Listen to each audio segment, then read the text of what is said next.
So.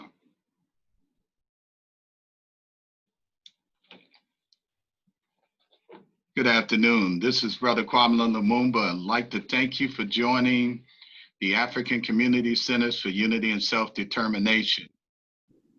We'd like to thank you for joining us for our quarterly assembly. This will be our first time broadcasting virtually. Today, we're going to be talking about what are we prepared to do.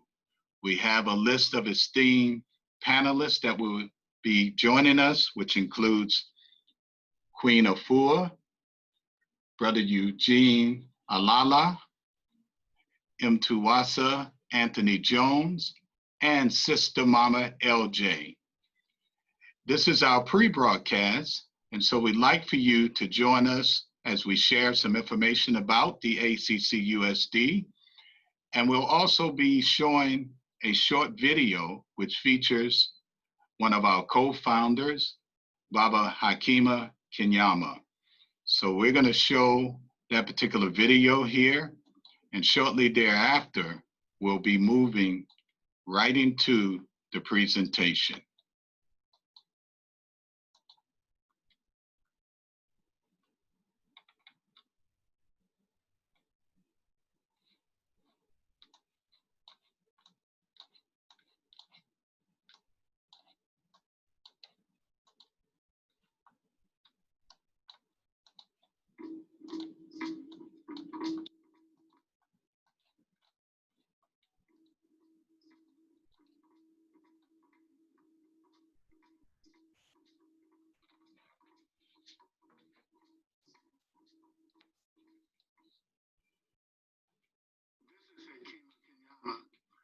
One of the founders of the African Community Centers for Unity and Self-Determination and the concept and science of functional unity.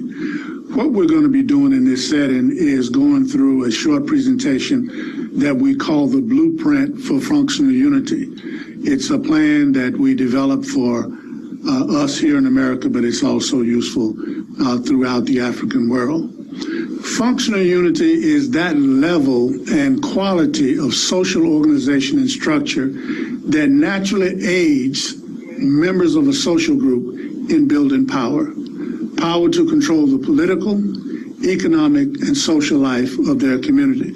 And we say further that functional unity is that system through which any community, any people promote and protect its vital interests. Now, I'd like to go through that definition again because it's a strong definition, has some very important elements. We say that functional unity is that level and quality of social organization and structure that naturally aids members of a social group in building power. Power to control the economic, political, and cultural life of their community. The 9 elements again are the first one is the 10-10-50 campaign, then the Unity calendar, our Unity directory or city directory, our general media output, our community assemblies or mbongis, yearly Unity Council election and the election process, our Council of African Elders, 10-10-50 business network, and our Village Up project. So I want to just give you a sense of what each one of these are. The 10-10-50 campaign is just that. It's a campaign. It's not anything that anyone belongs to. It's not a membership process. It's a strategy to get us to focus on doing some simple nation building, community building activities. The first 10 of 10-10-50 encourages us, all of us, to donate 10 hours to a community-based organization or institution. We say that none of us are justified sitting on the sidelines complaining about what others are not doing. We all need to get in the game. The second 10 of 10-10-50 encourages all of us to commit $10 a month to help fund the organization or institution that we donate our time to. The 50 of 10-10-50 encourages all of us to transfer or redirect an additional $50 a month out of our spending to support Black-owned and operated businesses. The second element of the platform is our Unity calendar. We have an online calendar, and we encourage all organizations and institutions to post their activities. This is a dynamic calendar. If you've got an event coming up 6 months from now, you can post it on the calendar. So it's a calendar where we can use for planning and certainly to be aware of the events taking place in the community. And the African Community Center has the capacity to provide these calendars for communities throughout the country. Next is our city directory. We have a listing of organizations and institutions doing work in the community, and they're split up in categories. People can come to our website, fill out a form, list their organization with links to their websites, links to their email addresses, and their mission statements and other information about their organization. We have a general information or media output, which includes our soul food info letter and our Flood of Knowledge DVD CD campaign. Next, we have our community assemblies, or our mbongis. Since our founding in 2003, every quarter we've had an event. Again, we call it a community assembly or a mbongi, where we invite the community to come out and network with each other and be involved in discussion and presentations of vital information in our community. The next element of the platform is our Unity Council and our Unity Council election process. We have a 12-member Unity Council in Atlanta, and the members come from all organizations and institutions and age groups as well. The youngest can be 16. I don't think we've had one 16, but we've certainly had them in the 20s, and we've had them all the way up into their 70s. And they come from different organizations and institutions. And each year we participate in the election of Unity Council members. 4 members will have completed their 3 years and come off the Unity Council, and the elections will replace them with 4 new members. So the Unity Council. Now, the role of the Unity Council is kind of unique. What the Unity Council does is seek to identify positive factors, things that are going on in the community, and then we use the creativity of the Unity Council and the community to find ways to support that effort. Almost in all of our communities, almost anything that we can think of that needs to be done, someone is usually trying to do it. They just need more support. They need exposure. And so part of what the Unity Council does for this process is to identify those efforts that they view as positive that we can join with and help to succeed. They also do the opposite of what we just talked about. They also identify factors that are negative to the development and well-being of our community and encourage broad opposition when they find those. And the third area is to identify areas of need that require new initiatives. And we want to explain one of those in a moment. The next component of the platform is our Council of African Elders. We have a citywide Council of African Elders that we use in various ways. I mean, some people may use them just to get advice, couples to get advice, but they're also used in bringing about resolution to problems or conflicts that may arise in the community.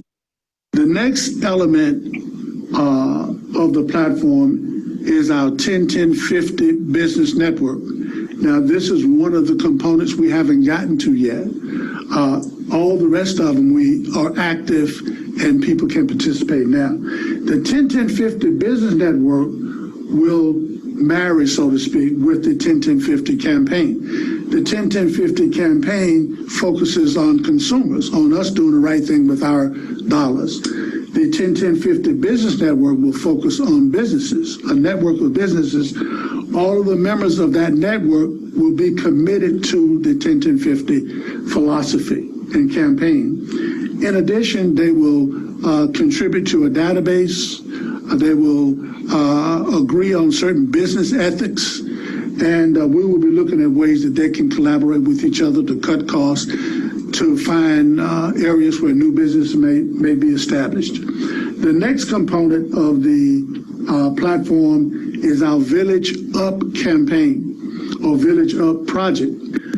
This is when we take a small geographic area and we apply everything that we know and everything that we've learned so that we can elevate that community, that smaller community, and small enough so that we can actually measure what it is that we're doing. And so those are the 9 basic elements of the Unity platform. What is not shown are the administrative functions that hold this in place. There are hundreds of organizations that are listed in the directory. There are hundreds of organizations that and individuals that use the calendar. There's certainly hundreds and as we combine them, thousands of people who have participated in our quarterly assemblies. Now, the idea here is that by putting this platform in place in our community, what we do is promote our unity. We promote connectivity. We promote synergy in our community.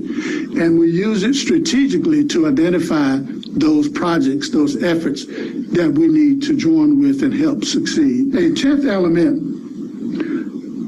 that we list here at the bottom, when we started this, it was called the African People's Cooperative Market Exchange, but the new name, and it's been incorporated, is Us Lifting Us Economic Development Cooperative. This was born out of the African Community Centers and this process, but it's its own creature, its own entity now. And it can be looked at in detail at one of our websites, and that's Us Lifting Us Economic Development Cooperative, or usliftingus.com rather, usliftingus.com. Now, how do we fund the African Community Centers and the Unity platform?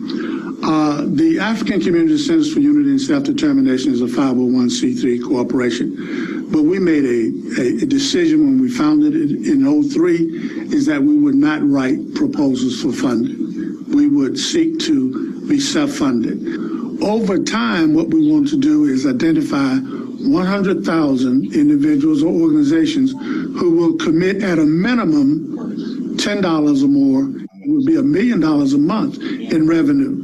We obviously don't need that now. We just got one center. But as we begin to expand and build out, we're going to need that and more. So we're encouraging people to become donors. And when they go on our website, either of our website, I'm going to give the website address in just a moment, just click Become a Donor, and we're encouraging people not to just donate money, but become a subscriber so that it happens automatically on a month-to-month basis. Now, we have 3 websites that we want to give you. Our primary website is unityforpower.org. That's unity, the number 4, power.org. Our next website is 101050.org. This is where we control the 101050 campaign. That's 10-10-50.org. And a third website, and one that we're very excited about, is the new Us Lifting Us Economic Development Cooperative. Now, from our primary website, unityforpower.org, everything can be gotten to. And one of the things we want to encourage people to do is become endorsers and supporters of this effort. And you can do so from our 101050 website. Just simply click on the flip chart presentation. At the end of that presentation, fill out a short form, and you'll join our database and begin to receive information from us. Right now, we have one operating center, and it's here based in Atlanta. We have a plan to expand to many cities. And I just asked you the question, what would it mean if there were 25 African community centers throughout this country? What would it mean if there were 50? What would it mean if there were 200? And each of those centers and unity platforms being connected one with another. You can begin to see that we're building a platform for our unification. We take the strong position that functional unity is the missing element. And what we are saying when we say that is that everything else that we need and everything that we have ever needed has always been with us. It's the question of our unification, the quality of our unification that is the concern. We have enough people. There are more than 1 billion people, African people on the planet. Our resource base is strong, but functional unity as a system, as a process, we say is the missing element.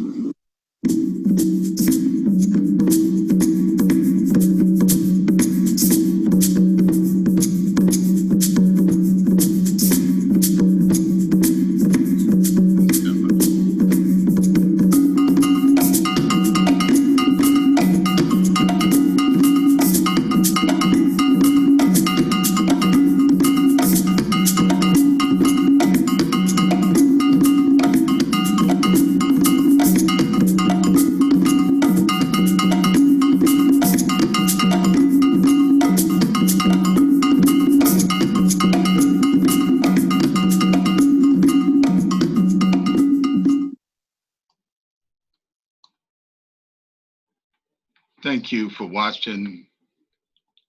Thank you for watching the presentation of our co-founder, Hakima Kenyama, explain the platform.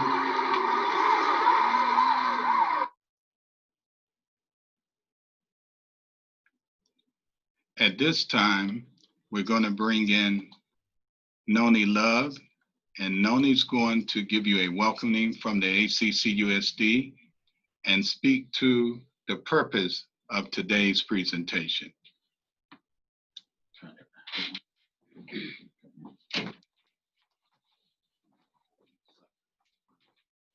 You should see yourself shortly.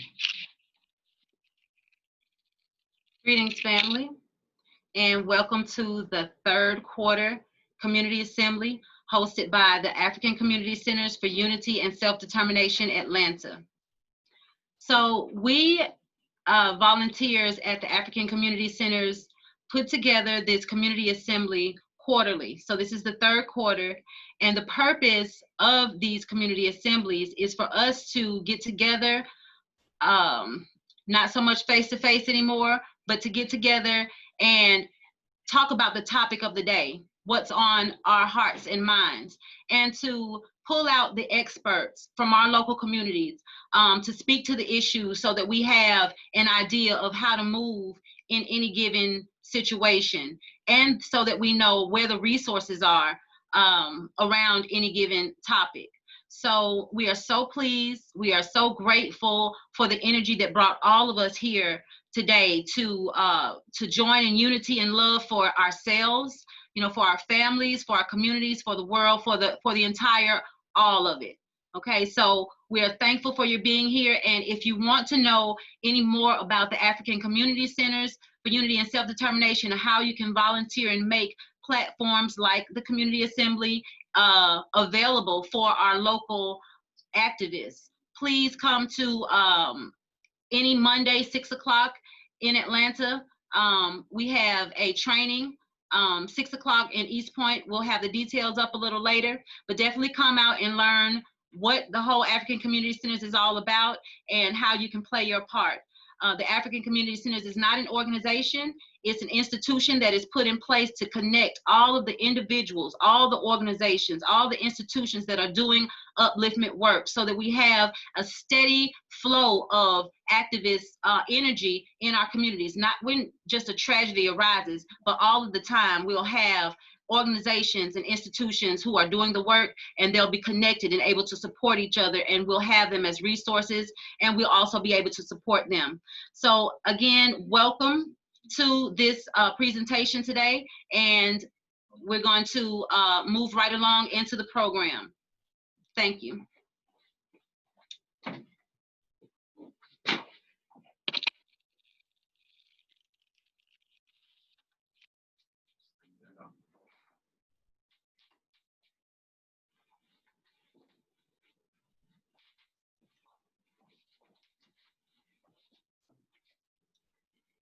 Thank you, Sister Noni Love.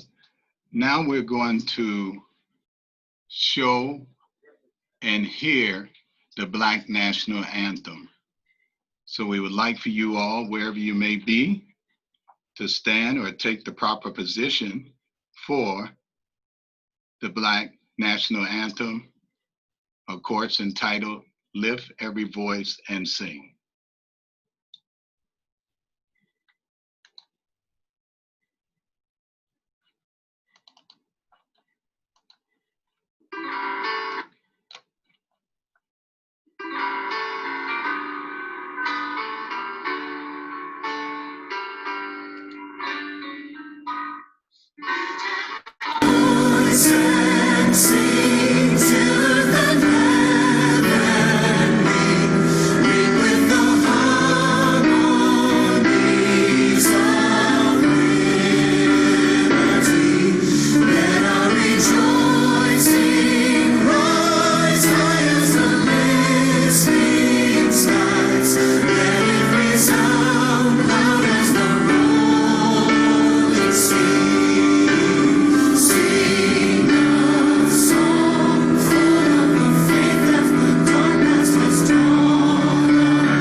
We thank you all for giving respect to the Black National Anthem.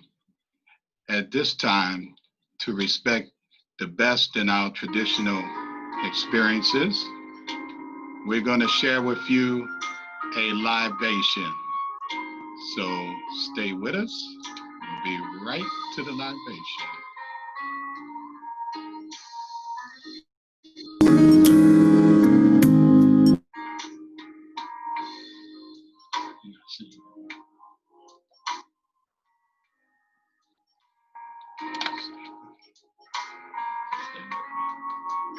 Gotta get rid of this.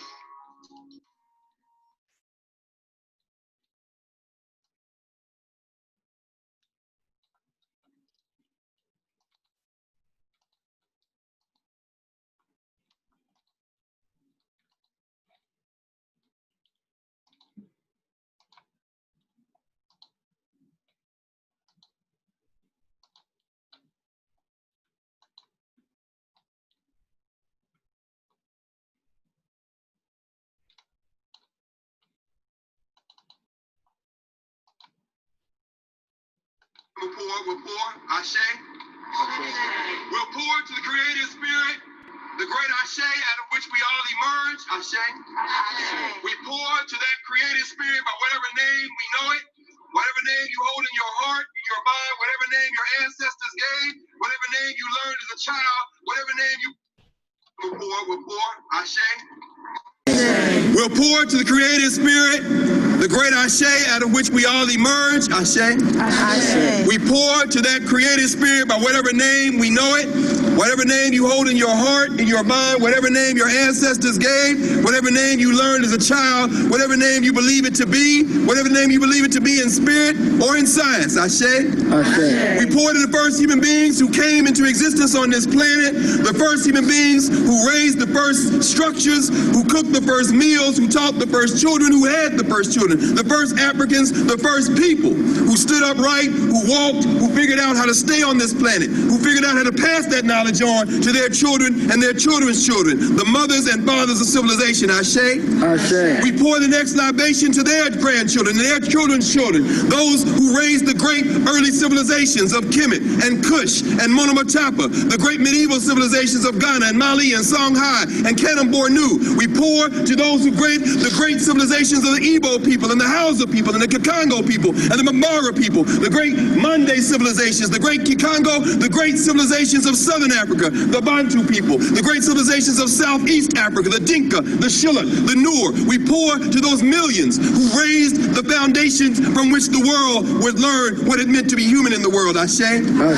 We pour to their children who were upon the arrival on the shores of people they had never seen before, found themselves captured and marched overland, found themselves perishing by the millions before they were held on the holding cells and the open air pens on the coast of West, Central, Southern, and East Africa. We pour to the ancestors who did not know as they were stripped of all clothing and sent denuded into boats, packed like animals, and strewn their bones across the floor of the Atlantic and the Indian Ocean. We pour to them who in the last moment on Africa grabbed the sand and grabbed the dirt and put it in their mouths and understood that the only thing they might have to preserve their place in that continent was their memory of that place and their ability to pass it on to their children. We pour to them, Ashe.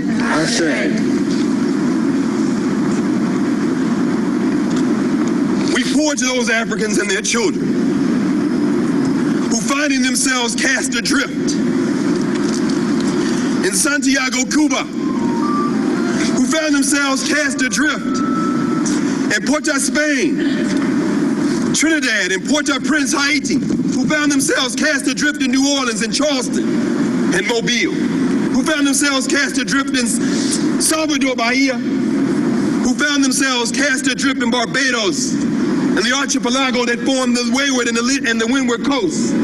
We found them in these places learning Portuguese and Spanish and French, whose often first words was, "Oh my God, oh Madre de Dios," who found themselves praying to survive and pass on to their children the memories. We pour to those ancestors who are represented in the thousands buried in all the square miles of where we stand, and who sit here buried before us in 400 caskets forged of wood from West Africa with Adinkra symbols. Each one of them, each woman, man, and child, symbolic of millions. The children of those who could not be killed, we pour, Ashe. We pour to their children who somehow survived the hells of enslavement and fought for emancipation in the Caribbean, the French, British, Dutch Caribbean, who fought for emancipation in South America, who fought for emancipation in Central America, who fought the struggles we refer to as the Civil War in the United States, who came out of that, marched out of enslavement through Reconstruction, and found themselves making great migrations, eventually ending up in places like New York.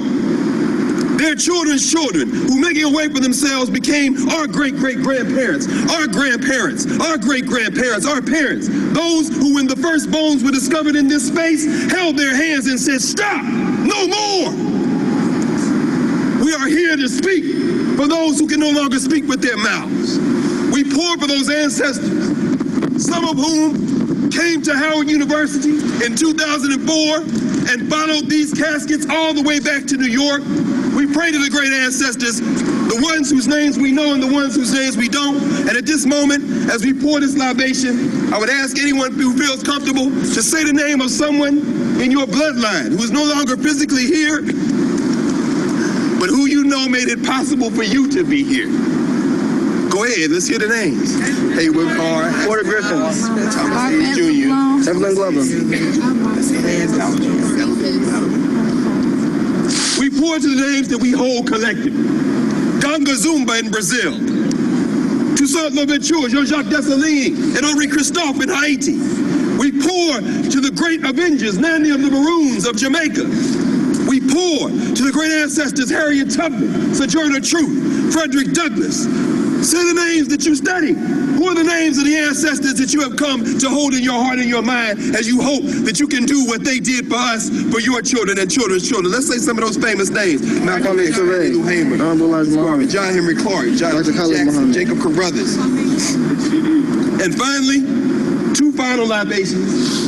We pour to those who make it possible for us to do what we do. We pour to these rangers who stand guardian over this sacred space. We pour to these Africans and these folks who have come from Howard University, the staff, the faculty, the administrators who brought us here today to bear witness. This is not a libation, but an affirmation, because their hearts still beat, their tongues still speak, their minds still think, and their minds still wish the best for us. We pour for all of those people who surrounded us on this journey today and made it possible for us to be here. We pour this affirmation of thanks, Ashe. Ashe. And finally, we pour to your children's children's children who will one day stand on this space and speak your name. Ashe. Ashe.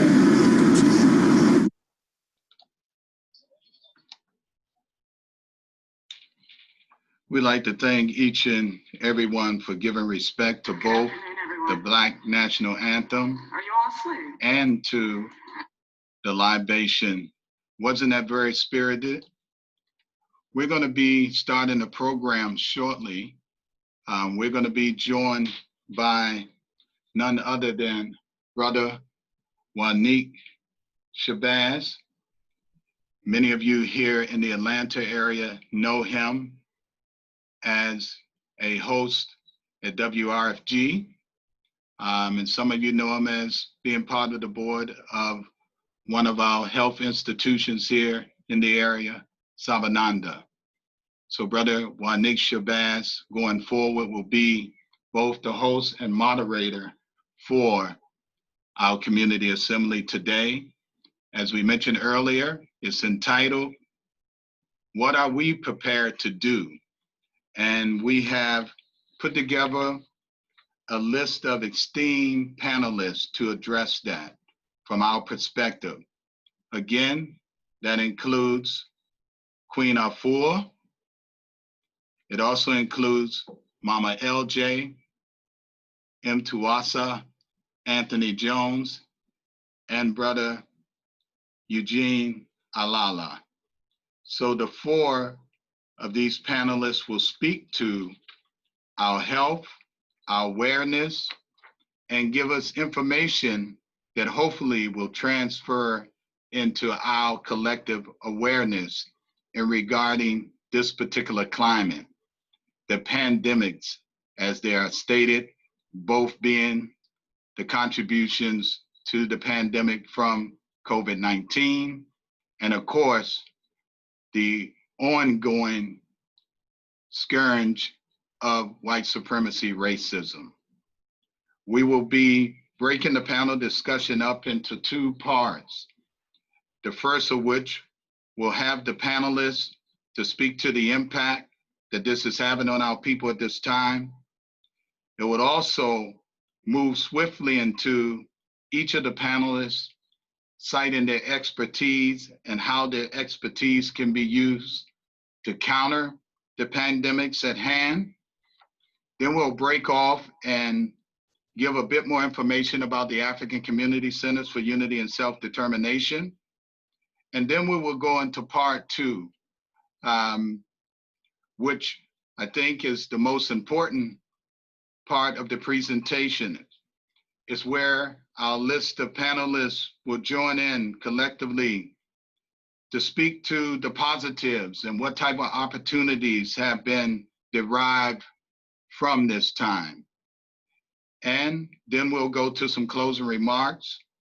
And along the way during the presentation, of course, we have an open chat. So any of you that are viewing or hearing the program, feel free to ask questions, and we'll be in the background here trying to answer those questions. And if not, we'll take the questions and answer them post the presentation.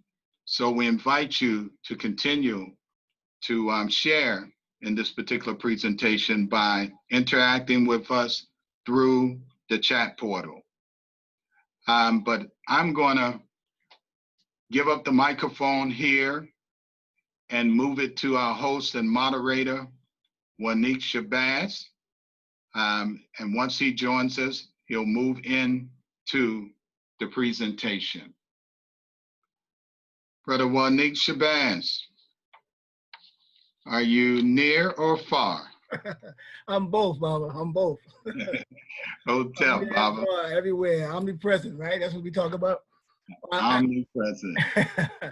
But thank you so much, Baba Kwabena. I want to make sure we give you the proper honors, man, for helping us, help to produce this very important, very timely, as it were, platform that we have with our auspicious panelists that is on. And you're doing a lot of the behind the scenes work, helping us with our production and getting us to make sure that we, as to be template, everybody's learning how to Zoom, right? All of a sudden it's Zoom. When I was coming up, there was a program called Zoom. I don't know, some of y'all who may have been in that same generation may remember that show, but it was, we never knew that we were sitting around having a conversation because of the conditioning that's been taking place relative to what has led us to where we are right now.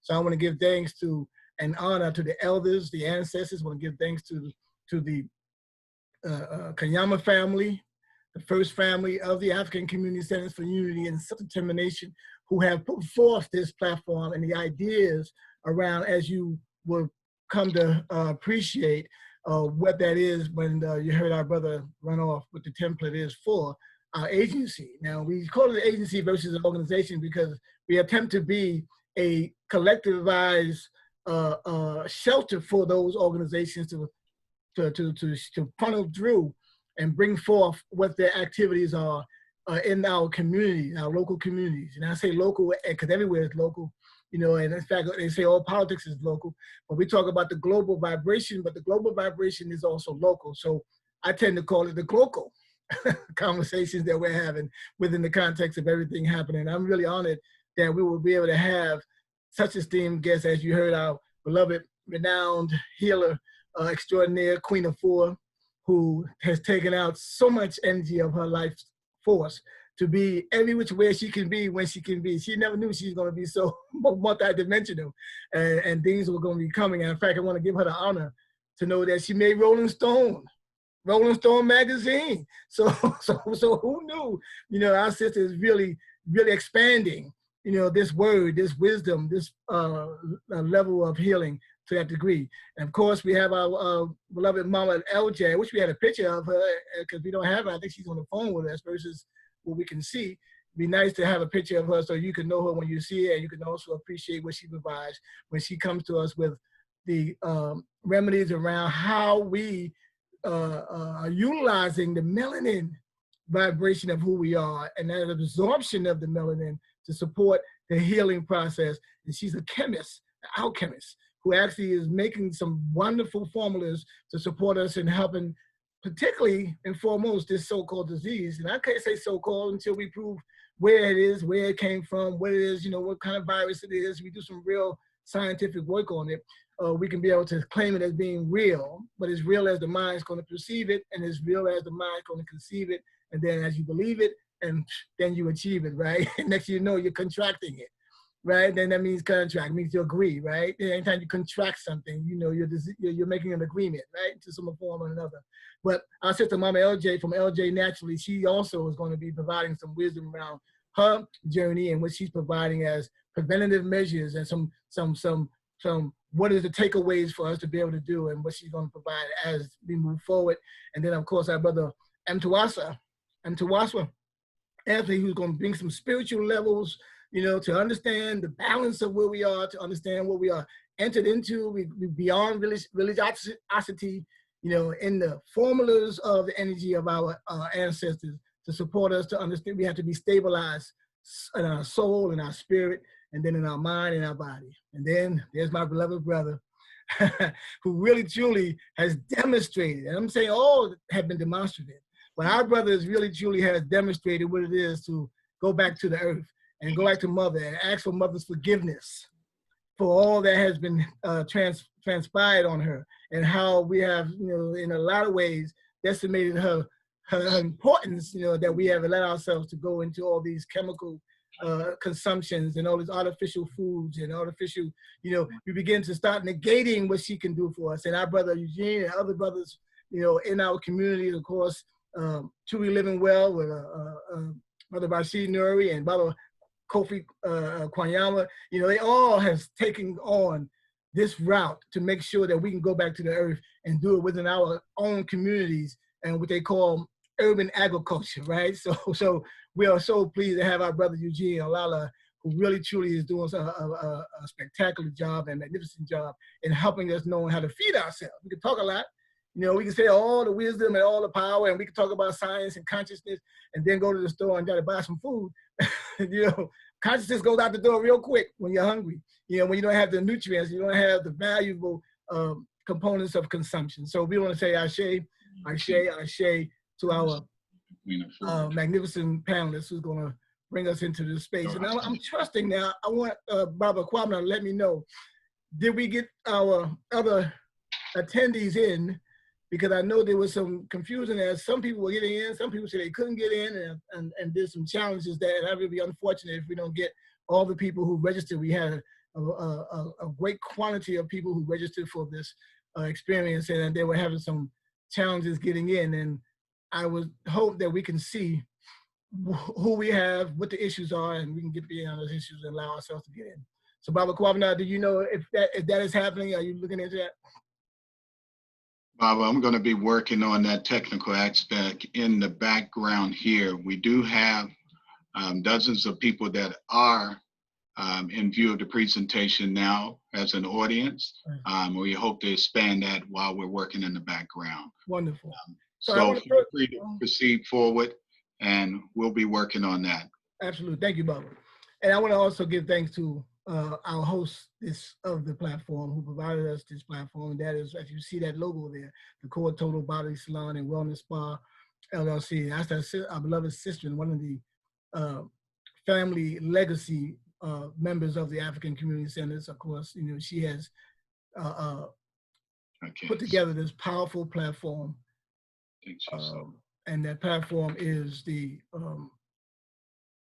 spa that can support us in doing a multitude of things in the East Point area here in Atlanta, and as a space for presentations such as this. We now, in fact, formally, before we moved it back to virtual, because we were going to do it actually in person, brick and mortar, and of course we had to err on the side of caution. I'm saying that sometimes we can go into it, we have a sense of invincibility, and we say that we can do it and we can raise our vibration and all that, but we have to consider that everybody is not in the vibrational sphere of raising that, and you have to be able to put something around those to support everybody. So we err on the side of caution, or the abundance of caution, to ensure that we don't put anybody at risk just because of the mindsets that creates, vulnerability and susceptibility to these diseases, these invaders of our sacred temples, because we're not just coming up on a pandemic when it comes to this COVID-19.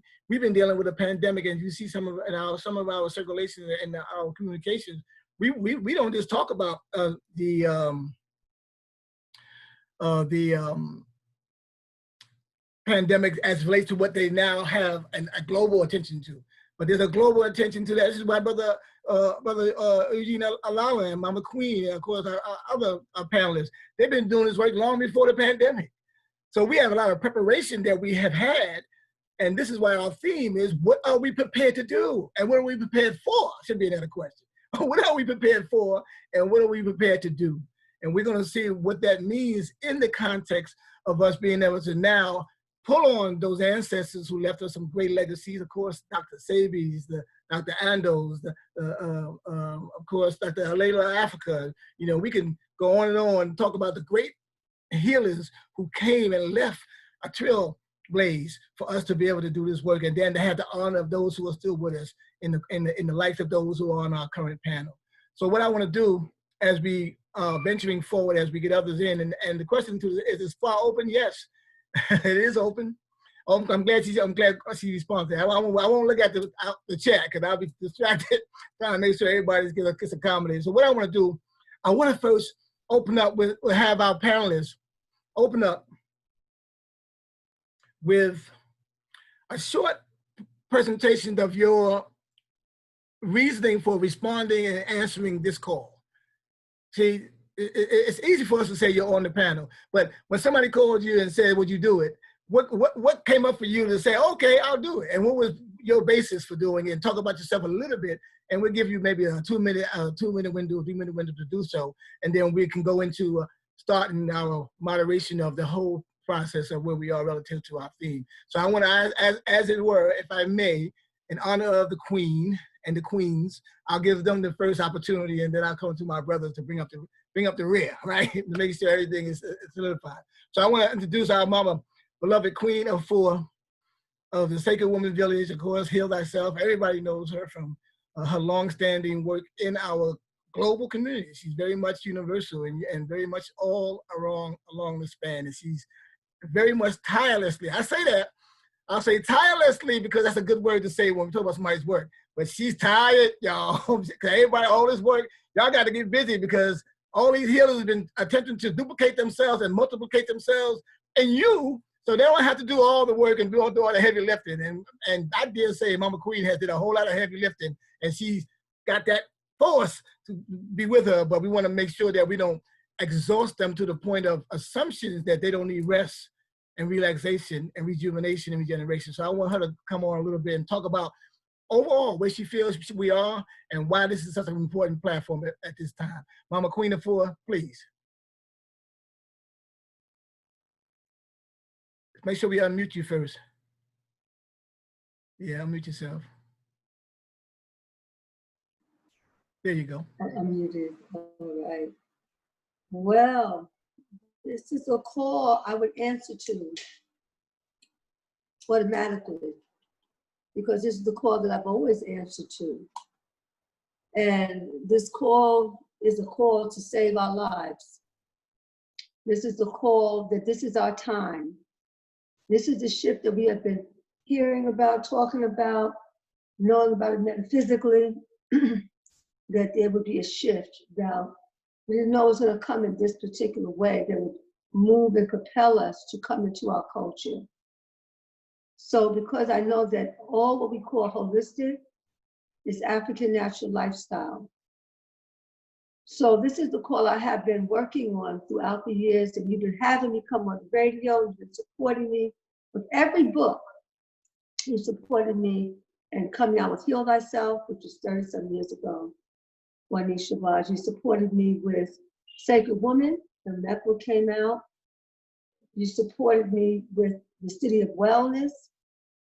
Man, Heal Thyself, you brought out 300 men to the Shrine of Black Madonna. You supported me through the 9 steps to overcome the corona disease. You supported me with 76 other healers when we together brought forth the book Planet Heal, and I'm looking and seeing the massive library of high knowledge. And I've always seen things coming before, that's what healers do. We see it before it happens. We begin to prepare the people. But when the trauma, the total devastation comes, we don't have to go under. So I'm here because I have clear information on what to do to take care of yourself now. This is a perfect time, but I say, because they're telling us they cannot take care of us in the hospitals. They're telling us to go home. And so if you don't have the knowledge when you go home to pass away, or you go home to get so devastated and you just were so broken, then they let you in to make your transition. Primarily, that's how it's been working in the hospital. So I've been working, saying there has to be a healer in every home. And if you're the one standing up, then you're chosen. You say, okay, I'm gonna heal myself. It's not just about you, it's about your whole family. and your community, your community spirit family. So I'm really excited about responding to the call. And I know that all of us who are coming together in this call have a major part of the divine plan. So I want to share my plan that channeled through me, that has been coming through, to resurrect, to uplift, to protect our people, particularly in these times. And so I'm excited, I'm grateful that I've been invited in this circle. Ashe, Mama, thank you. Thank you for that. And Ashe, and I'm humbled to be able to be on this journey with you. You said 30 years, and I'm saying, well, I'm 35. I'm trying to figure out how that worked. Well, maybe you were crossing me across the street and put me on your lap. And, you know, Yes, I was. and you don't, But you've been here from the beginning of time. I say that you look younger than me, and that's a degree. So I'm telling you about the beauty of healing and health and wellness. So how we did it, that's black magic. You don't want to they don't get into that. You know, they don't understand that black magic. And I want to say I am no ways tired. I'm not an ounce of tired. I feel like I'm just getting started. Yeah, I feel like I've gathered enough information to be fully fortified and to help us transition right through this chapter of this global devastation. This is our time to fully rise and unify. Beautiful. Thank you, Mama. Thank you for clarifying that. You know, I know. So, and that's a beautiful way to make sure we affirm our realness. We affirm our condition, and we affirm, like, you know, I'm talking about affirming I can breathe. You know, I'm affirming I will breathe. I'm affirming by any means necessary. We won. We're not taking on, you know, we understand the protest, but the protest can sometimes be so affirmed that we're now creating the atmosphere of what? The inability to get oxygen, because we're telling our body we don't want it, because we know somebody was depriving us of it based on where we are. And we're shifting that paradigm too, to ensure that we can breathe and will breathe by any means necessary. I want to bring on our beloved mama, another mama of mine. I have this sense of pattern with these beautiful, very powerful healers of the community. And what they tend to do is always show up where the vibration is and say that you got no excuses. You know, we really have no excuses as to why we don't have everything that we need, because we do have everything we need. And we have those who are doing the work, but we have to open ourselves up to be receptive to that and trust ourselves. We've been taught to not trust ourselves. Can't trust that person in the mirror. And this is what we're coming to learn, that once we trust ourselves, all those ancestral guardians come to support us in moving forward. So I want to go ahead and have our sister Mama LJ come forth and talk a little bit about why she thought it was important to respond in an affirmative to when she got the invite to be on the panelist. Mama LJ, naturally, how you doing, beloved? I am excellent as always. And how are you? I am as you are. That's why I asked you first. Follow your lead. Okay. Well, thank you, first of all, for thinking of me, for the invitation. And, you know, sometimes I'm a little bit slow about accepting things, right? But if you can remember, I didn't hesitate to accept this one, did I? Yes, you sure did. Okay. Well, it is that important to me. It is important to my family. And I just don't mean my immediate family, because we're all an extended family. And just like the gentleman said, we need to put forth a functional unity. And that's a major component at this point in time, is unity.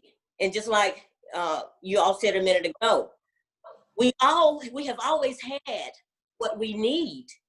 It's just about having the unity to make sure that everyone is exposed to it, or everyone has knowledge of it, okay? Because we've been doing this all along. We've been doing it through the many years of our generations, okay? And that's where the ancestral component of it comes in. And I just want to share that this is something I feel that the ancestors are asking us to now share so we can come together with this unity. Now, my inspiration for what I do has been a part of me because I'm here in the country now, okay? And I grew up in rural areas with my parents and grandparents and so forth. I live in Middle Georgia. Of course, I'm kind of, the other people, I'm kind of all over the place too. Mama LJ, 1 second, you're kind of a little choppy. You're losing a little bit what you're saying. That helps us with your sentences. Can you adjust something there, or talk directly into the phone, or however you're utilizing? Can you hear me now? Can you hear me better? It's still a little echoey, but go ahead and continue. We'll see how we go. Like I said, I'm out here in the country, okay? That's better. Okay, where I love it. It's peaceful, it's quiet. But anyway, that is what inspired my ability and my urge to heal, because I've always been around it, okay, from family. I've seen parents do some remarkable things, family do remarkable things just by getting herbs or plants or foods or whatever, and basically taking care of the needs. And even as I went along in my journey through the educational channels and so forth, you know, advanced degrees and many endeavors, you know, at some point you have a tendency, because there's a passion there and there's a need for you to come back to what you are obviously destined to do. And I guess 30, 40 years ago, I never would have thought that this is something that I would be doing to help people. Even though in my community, in our community here, we always shared and provided remedies, you know, just through conversation. A lot of times we'll get some of this, get some of that. And a lot of times there were things that were already, that were very accessible to us, even in the kitchen. And if not in the kitchen, it was certainly in the garden. And if not in the garden, it was in the forest, okay? So we have had access to this. However, through just knowledge and just knowing how to manipulate things and make things happen a little bit better and a little bit easier, and just by re-educating yourself, and you advance to the levels to where you can put things together for a better and higher use. So therefore, my products are all alkaline based, okay? And when I say alkaline, I'm not talking about from a machine or anything like that. I'm talking about naturally alkaline. And I don't have to go into any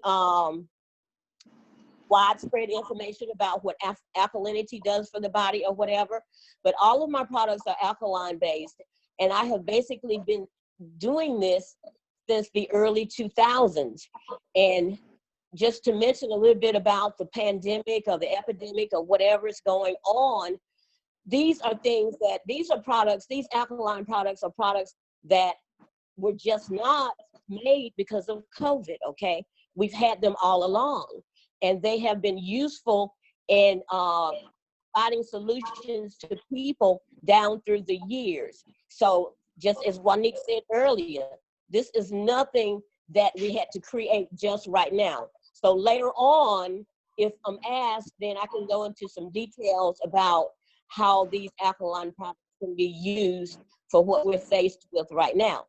Now, I know I'm not going to take up a whole lot of time doing this, but I just want to let everyone know that the name Mama LJ came from Wanique Shabaka, okay, as a result of some of the radio shows that I had participated in, and he just came up with the name Mama LJ. So I'm taking that and I'm running with it. And we also share something else in common, but I'll let him tell that, okay? And he knows what it is. We have a pet name that we call each other. I almost gave it away, but anyway, I'm gonna allow some others to go ahead and introduce themselves at this point. So hopefully, based on what I've said, if you have questions, please feel free to share them with me. I'll be happy to give the answer to the best of my ability. Thank you. All right, thank you, Mama LJ. We appreciate that and moving right along. Again, you know, the proficiency of what we have is astounding. You know, you can go ahead and mute your phone. Mom, you can't put you have no camera to put on, huh? Everybody in the chat saying they want to see you, they want to feel you, they want to, you know, interact with you, and they saying, "Where?" I know you do. I know you. I know your blackness. I know you black. As we see blackness, we know the blackness is there. I was right down to the minute. I've been up since 4 or 5 o'clock this morning, answering calls and doing things. So I can intentionally okay. All right, but we still, I mean, not really hearing you as well. So you got to really be still where you were, because you were doing good before that. Let me just go ahead and get our next brother before we bring the other brother on. Our brother Mtuaswa. Mtuaswa, brother, thank you so much for your patience and for being a part of this auspicious panel and to bringing forth your wisdom. People are asking for bios and a little more introduction, but you know, people are, in the sense, we know who we are, we know pretty much where we are, and we can go into some more of their background when they begin to start getting more deeper into our program. But I just want to make sure, Barbara, you can introduce yourself and let people know who you are, where you have been based on your journey, and what brought you to this particular point, and why were you so eager to respond to this call when you were asked to be on the panel. And welcome, Baba. You know, it's great to have you. Greetings and blessings, Baba. It's a pleasure and honor to be here. I want to give thanks first to the ancestors upon whose shoulders I stand, those I know, and those I do not know, and those, believe it or not, who know me better than I know myself. So it is from that place. I don't ask what you believe or expect you to think the way I do, but only that you try and live a kind and helpful life with the dignity proper to that of a human being. You mentioned earlier the piece about the spirit piece, so that's kind of like my shtick, my role is to remind us that we do not have a soul. Nobody on this call has a soul. You are a soul.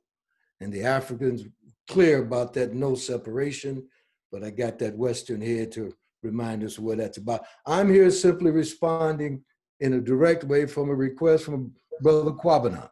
We go back long time ago, many years in DC, and he reached out and said, "What's up?" So I was born in the state right next to y'all, Mississippi, raised on the south side of Chicago. I'm coming to you now with the Mingus Mountains behind me in Arizona. I'm a little bit outside of the place called Sedona, Arizona. So that's where I'm coming from as we speak. Yeah. So that's kind of where I'm coming from. To keep it, they want, while you, I carry the title, if you will, as a diviner practicing some cosmology that comes out of a little country next to Mali called Burkina Faso, the work of the Honorable Malidoma Somé. So I'm a diviner in his tradition, in addition to Master of Divinity Peace out of Berkeley, California. So again, I'm a reminder, just a reminder of who we are and where we gotta go. So I show up as a teacher and a student and offering whatever comes up. So again, it's a pleasure to be here. I'll try to keep it short and sweet.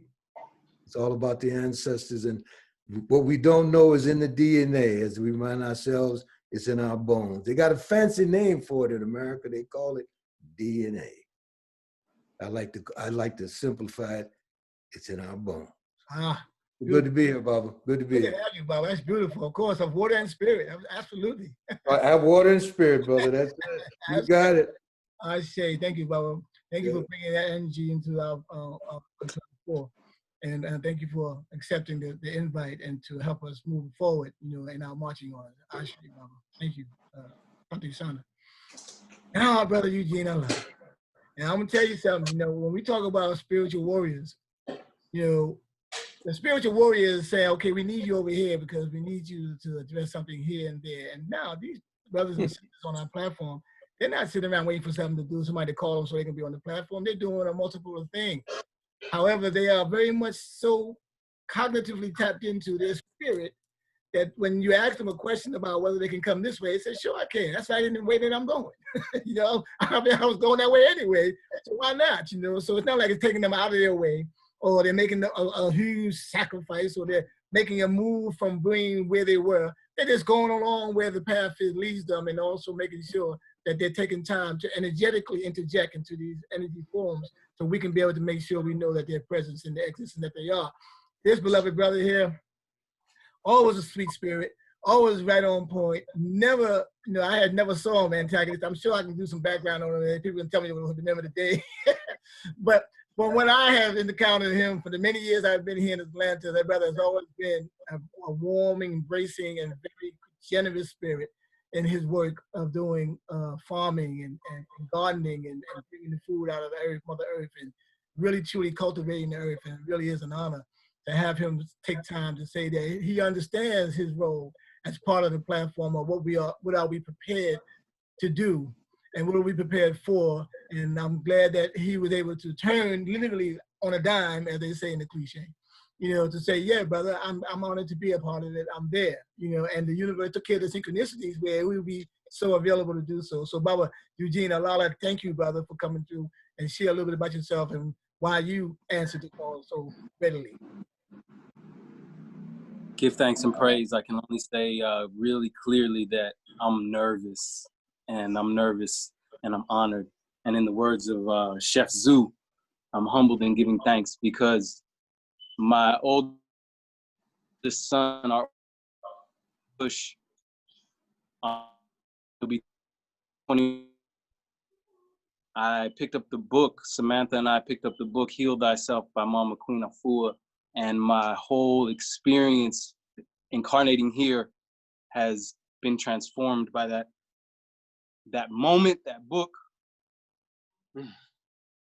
And to be amongst elders such as yourself, I'm gonna do my best to listen and to be quiet. I grow food every day. I've done so for 20+ years. I started gardening based on my grandparents being farmers in Oklahoma and sharecroppers in Alabama. And I never thought this would be my life. I planned to be a visual artist and do my own ego trip. And becoming a father transformed all of that. And from that moment, the growing of the food became a mission and a service. And so on Thursday, when I was at the farm, I keep my phone handy because my wife, Giovanna, is nursing, and she's coming back and healing from a injury with her ankle. And I looked at my phone, I had a missed call from you, Wanique, and you know, you're the world bridger and the light bringer, and you don't call me often. And I saw a missed call and I really thought it was a mistake. So I called back and you called me back and asked me to be there, and you asking me to be anywhere, I'm there if I am able. And when you mentioned the other amazing teachers, elders, and healers that would be on this panel, I had to accept, and I'm grateful to be here. I give thanks for life.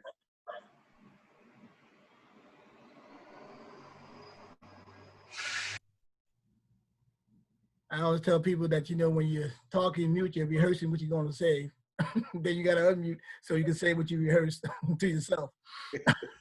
So within that context, I want to say, brother Ashe, man, you know, I appreciate you, and I'm humbled by just the mutual experience and the mutual relationship that we have and the respect we have for each other, as well as, you know, my new acquaintance with brother Mtuaswa, man. We're gonna be building, brother, because you said some key things, man. When you talk about Mali and talk about, you know, we really truly are tapped into that kind of vibration.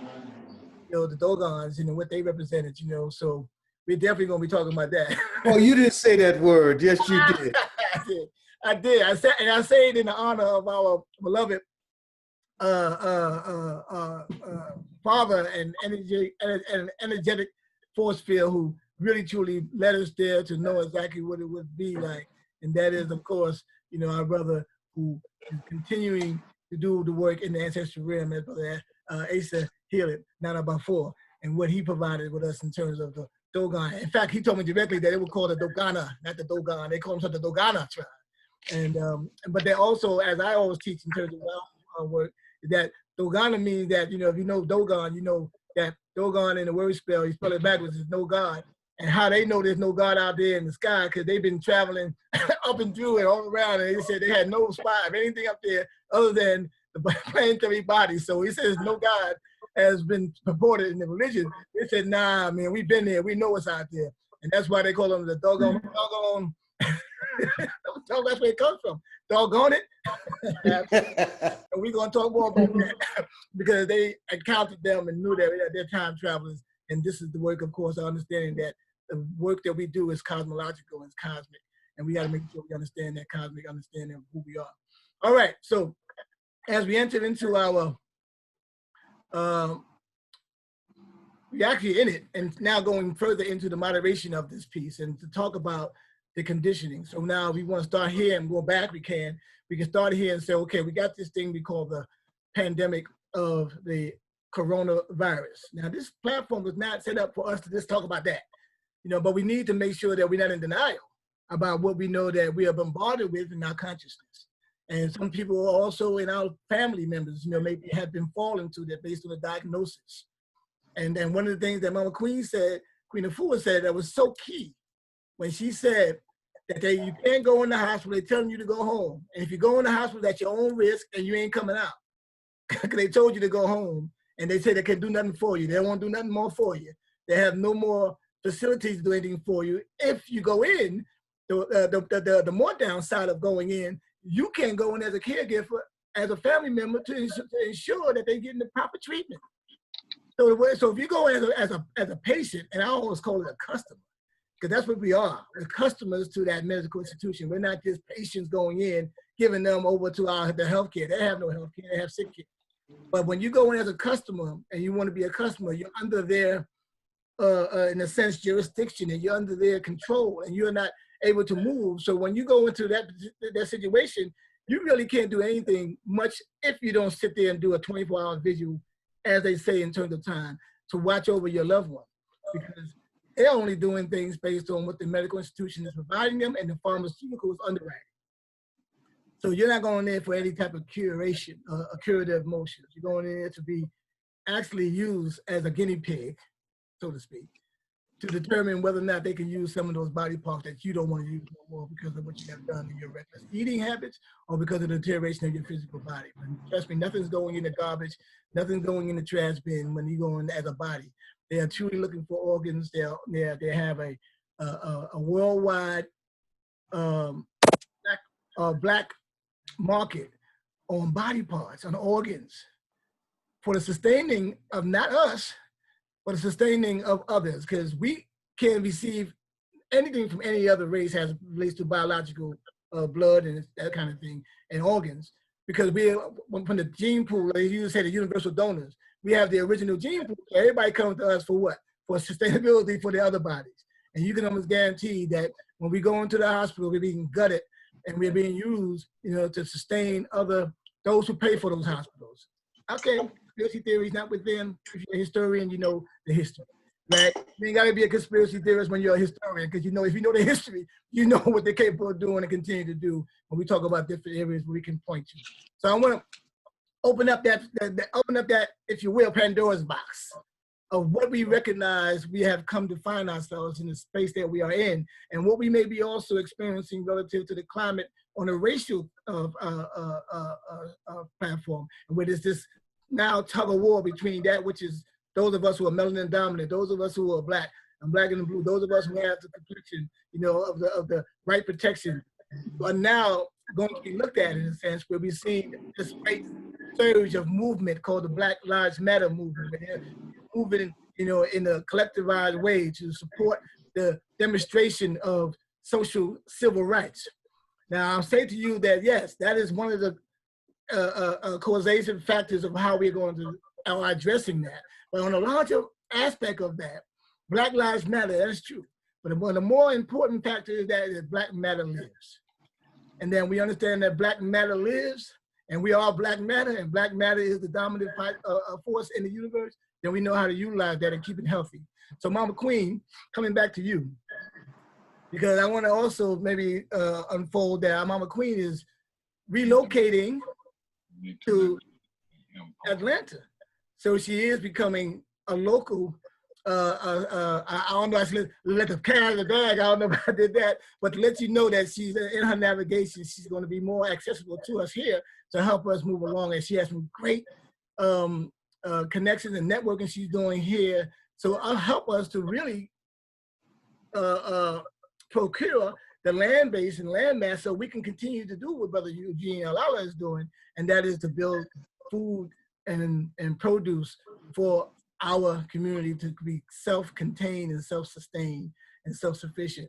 So Mama Queen, with that being stated, talk about what you are purporting to understand our roles are. You said it briefly and you intimated it earlier, but I want you to be able to really give us some strong indicators of what our roles are right now. What is it that you get from the ancestral realm to your eldership to what you know you're being assigned to do with us and what we are to do in terms of the marching orders?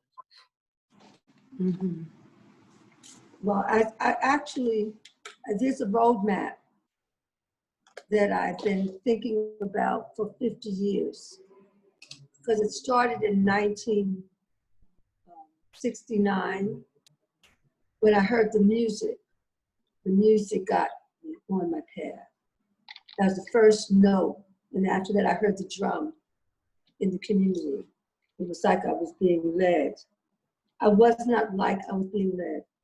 The music that I heard, that I played almost every day, all of those years, that is the thread, the quilt of everything I've done. And that is through Pharaoh Science, the Creator has a master plan. And it was for peace and happiness throughout the land. The Creator had but one command. So I'm always like, well, what is the plan? Because I see suffering everywhere. I see our people sick physically and mentally. I see the colonialism that has devastated us globally. I see us still on the plantation, the modern day plantation, and millions of us, women and men, are in prison, and we're still doing free labor. I see us in a state of broken homes and broken families. So I've always thought about us every day when I started in 1969. And I started because of my father primarily.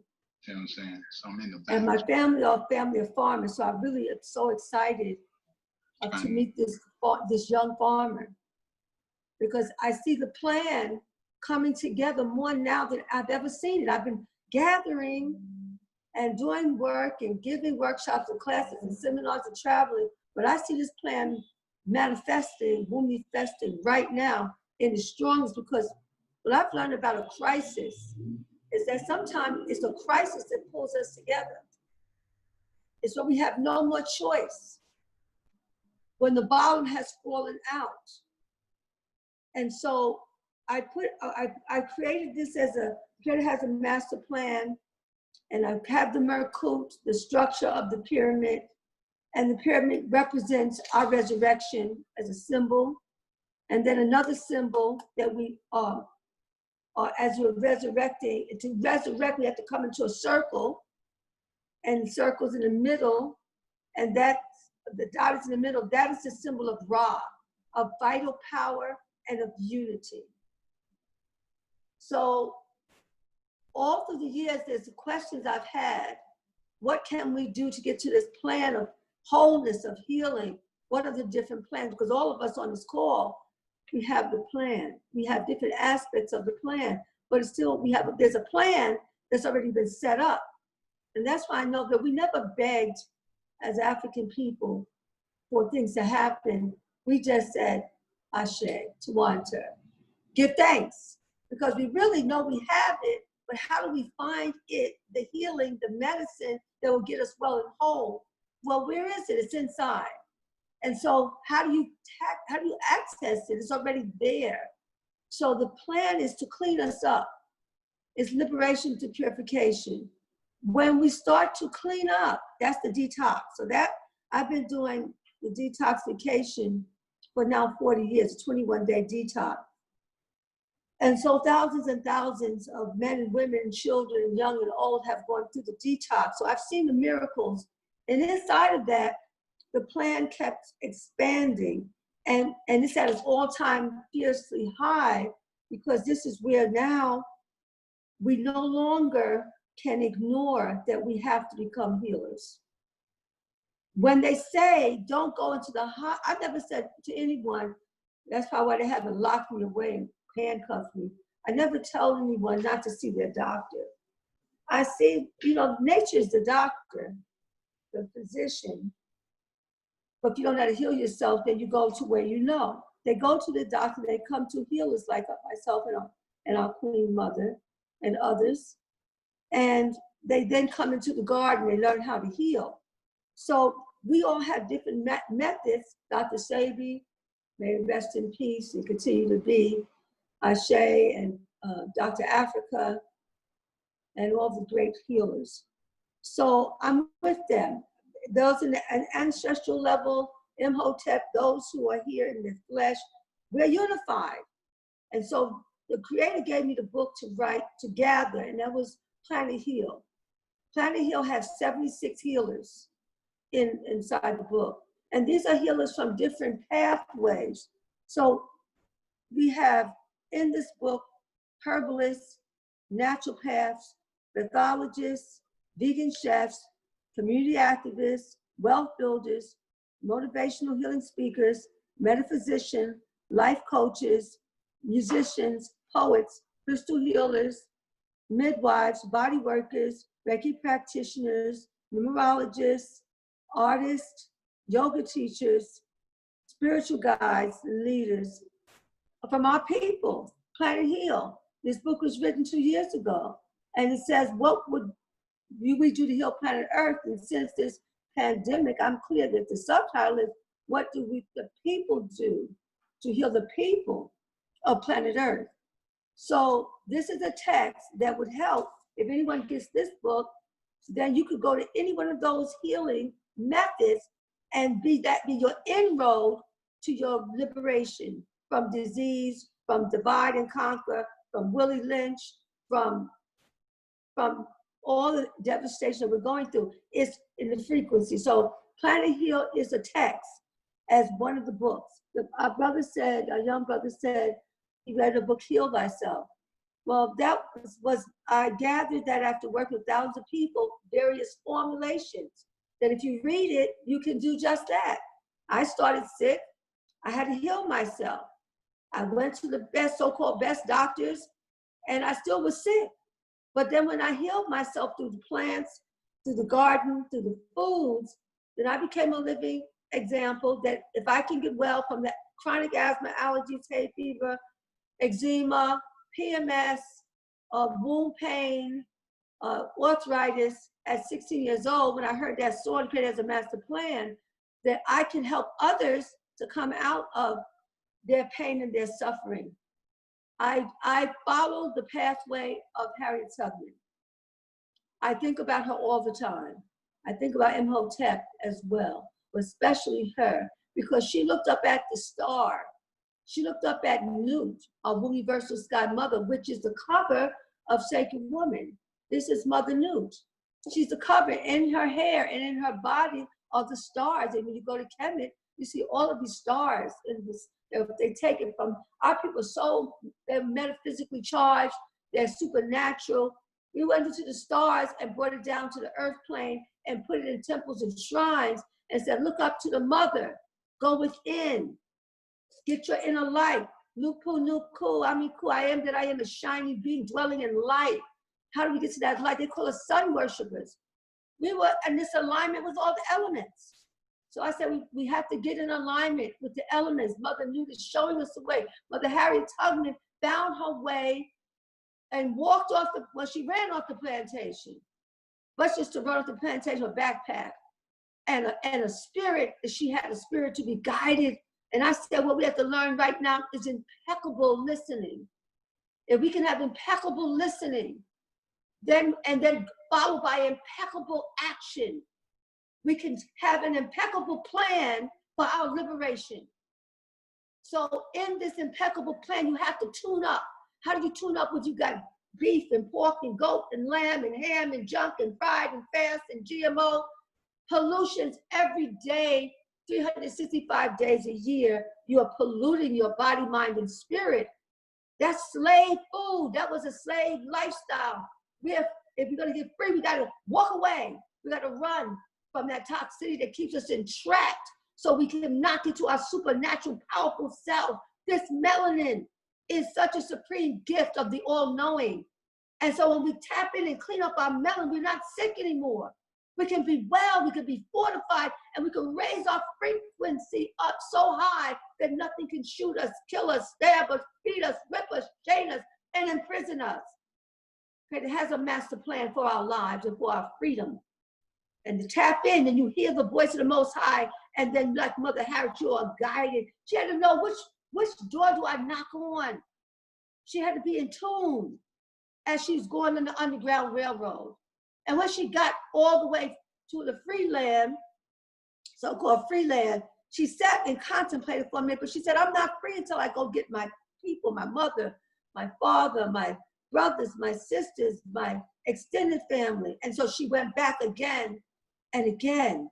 And she didn't go travel the same road. Sometimes it was in the water she took us. Sometimes she took us in the field. She took even babies, and she had herbs. She's a herbalist, and her father taught and trained her, and she took in the herbs, and she took the herbs to the people, and she knew how to travel spiritually, and she did not lose not one passenger on her way, and she lived into her 80s. She's a freedom fighter of the spirit. She's a wellness warrior of the highest quality. So I function from her, and all of my visions and plans, I have an army that I'm building, and it's called the Emerald Green Holistic Practitioners. And that's a whole plan. How do we reach 1 million people, 1 million wellness homes? Queen, I want to come back to that, because before we close out, I want you to speak to that Emerald Green and make sure we have that as a part of our marching orders, part of the tablet. Let's go to our next panelist. We can probably go back and forth here. Brother Eugene, I want you to expand on that same question. And how do you see the pandemic and how it affected us? And how does your specific expertise, and how can we use that expertise to address the pandemic, or all the pandemics, of course, but how we do that specifically? Can you share a little bit about that? Yes, give thanks, Mama Queen Afua, for clarity. My organization, our collective of urban growers and natural food producers, is called Grow Where You Are. So Grow Where You Are is not only the name of our collective, but it's also the mission. It's understanding or having the clarity of knowing that wherever we are, we can start producing something. So the way the pandemic is making something really clear is it's making clear how vulnerable our food system is, from production, distribution, to preparation. Because right now, literally millions of tons of potatoes have been poured into the ground in large pits and buried, because 50% of the potato production in the United States, the commercial corporate potato production, is designated to go to restaurants and processing, so that it can be processed into something that you buy at a store. It's not to go on the shelf for you to buy potatoes to take home. So that potato production isn't even supposed to be something that we even see. It's supposed to go to restaurants or be ground up into something. And when all of that came to a mandated screeching halt, these potato farmers who only farm potatoes because of the corporate monocultural mindset, they've taken all these potatoes and now poured them into a hole. Is it because people stopped eating potatoes? No. It's because they could no longer make money off of those potatoes. So when we look at the corporate food system that feeds us, the corporate agricultural food system is based on weapons of war that have been retooled into tractors and combines. It's based on chemicals of war that have been repurposed into fertilizers and pesticides. So this is all based on a militaristic mindset. And when it can no longer serve those corporations, whether or not we eat or not is not their concern. So now it's time for a localized, decentralized food system. And what we do at Grow Where You Are is focused on how are we going to get our youth interested in that they have been disconnected from for 2 generations. If you haven't seen your parents grow food and you haven't seen your grandparents grow food, you don't know whether you want to do it or not, because the only reference point you have for it is these horrible films coming out of Hollywood of slavery. Our first experience with food and with the planet and with seeds is not slavery, it's abundance. So we work to create local food abundance systems. We've been talking about this, as you know, Baba Wanique, we've been talking about this since we arrived in Atlanta in 2006. And there was plenty of other people who've been doing it prior to us. I had the amazing good fortune of meeting Dr. Kwaku Ando and speaking with him before he passed on multiple occasions and working on his land. And so when we've been working with the youth, this pandemic has showed us that there are youth out there, like the musician here in Atlanta named Rory, who has been encouraging the young people to go into the woods. He has a movement called The Woods, which is to take the young people into the woods. And it made me realize there's no way I would be here if my ancestors were scared to go into a dark forest. And as Mama Queen Afua pointed out, the Queen Saint Harriet Tubman went into the woods, went into the fields, went into the water, all these things that they have said that we as Black people are scared of. The forest, the oceans, work, the fields, all that it's BS. But that story gets continued when the story of how to plant a seed by soaking it in your mouth, that hasn't been passed on. So now what our work is to do, we have a strategic initiative called Growing Options. And Growing Options is an initiative to take young people 18 to 36 years old who may know something about growing food, who have already started the process by maybe or Truly Living Wells training program, and to take them and deepen their understanding, not only about growing food, but about the food system. How does food get to us? And I'll stop with this last point. In 2004, when I was in California, my we needed to go see. And we drove up into the hills of Mulholland, overlooking the Pacific Ocean on this big mansion property. And out came Keenan Ivory Wayans. And he said to me, look, man, I own from that hill to that hill. And I got 5 children. And nothing on my property is edible. And at that time period, Adonijah and I had gardens all through South Central Los Angeles, in the backyards of Black women's homes that are postage stamp sized backyards. But we had fruit trees, cherimoyas, avocados, bananas, sugarcane. We were concentrated on subtropical fruits. And Keenan said, you all with less money are more food secure than I am with all this money and all this land, because everything on my property is ornamental. And he said, this is a dangerous situation to be in. That was 2004. Now we're in 2020 when they telling people to stay home. They telling people you can't go to work. They telling people you can't go to the store unless it's an essential. I've become essential when I used to be forgotten and overlooked. That's how the pandemic is affecting us. Ashe? Ashe. Oh, that's beautiful, Baba. I mean, it's a beautiful, tell them tales, tell them stories, man, because sometimes we have these assumptions around people's consciousness because they got a little money or they're in the Hollywood world.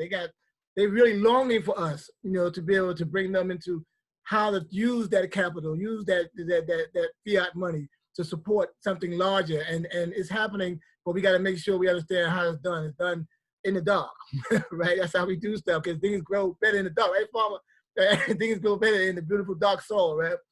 I want to go a little further and ask any questions. How, you know, because there's a lot of questions coming through, and I want to make sure we balance out. We got some great answers from our queen and talking about the pandemic and everything of that nature. But let's ask Mama LJ.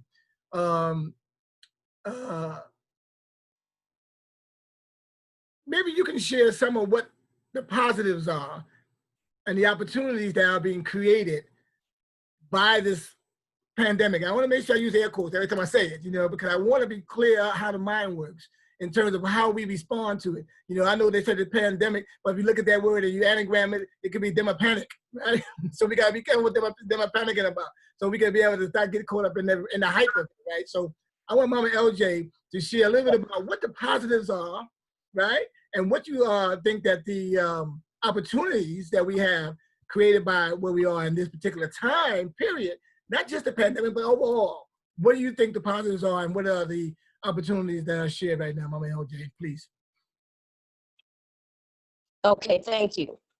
I believe the mere fact that people were pretty much held up in their homes, and it gave a lot of people an opportunity to think, and thought is going to be key to advancement and getting our people out of some of the situation that they find themselves in. Because of the stresses of working, families, just so many things in life, a lot of times you meet yourself going and coming. So the mere fact that you had a chance to sit down, maybe relax, and really think about some things would put another plan in place for you. For example, becoming an entrepreneur or becoming more than you have been. Perhaps when you were younger and you were, interested in getting a job or working for a big firm or whatever. Well, where was your plan?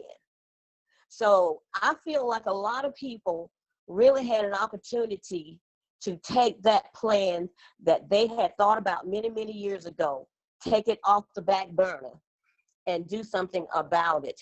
Because, it's not always that you really need financing to advance your thoughts. It's just a matter of doing. Action is what requires money. So just starting something, even like I appreciate the brother sharing about the gardening and the farms and everything, because, I'm surrounded right now by gardens and all kinds of things, cows, you name it. I'm just a rural lady, okay?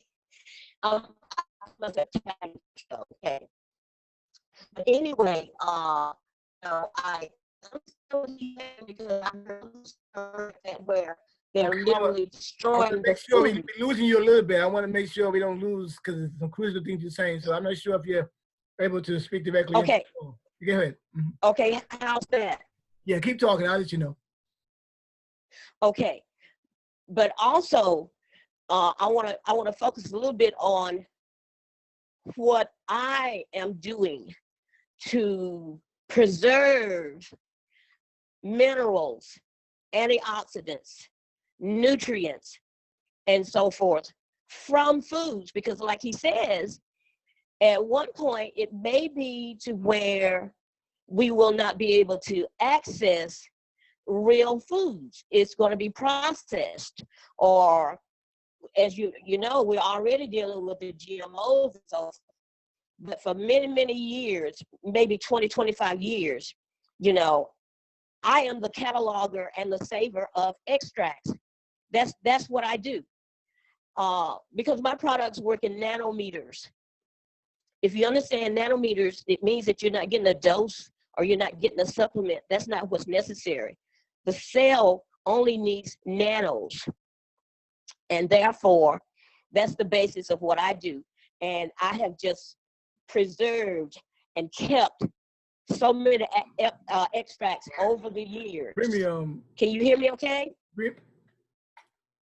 Can you hear me? Can you hear me a little bit better?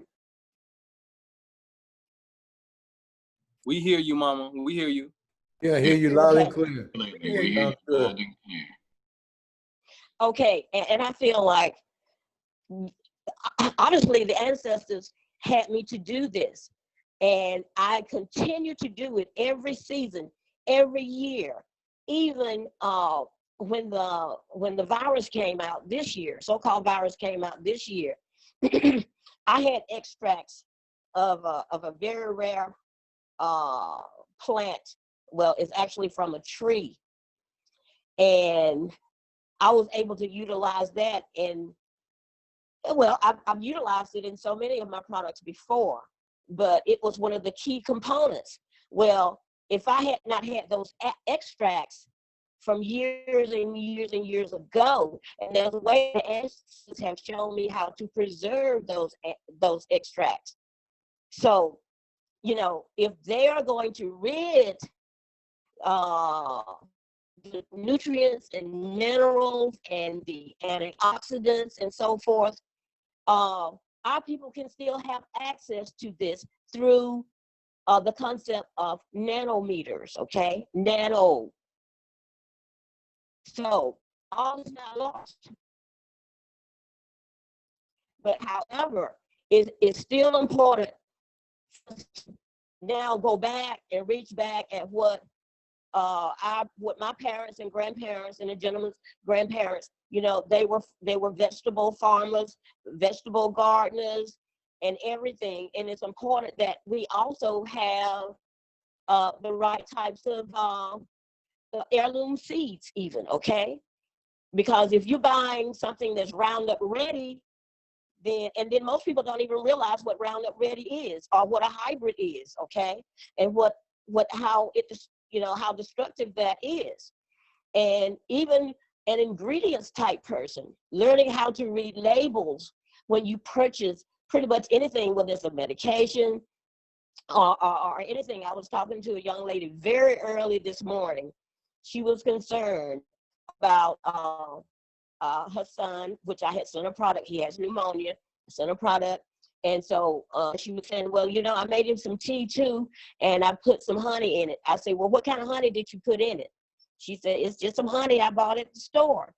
I said, look on it and see if it's local honey. And she said, what do you mean by local honey? I said, look, see who manufactured it, okay? I'm in Georgia, okay? We're in Georgia. And she said, well, I don't see anything about manufacturer. I said, well, look on, just keep looking. See if you see if it will be or We're losing you. We're losing you right when you can ready to say the critical things. So say it again. You said, kept looking at what? I said, keep looking to see where the honey was made. Because I said, do you understand what local honey is? And most people that you talk to have not even a clue what local honey is, okay? And that's why I'm going to be, okay? Hey, Baba.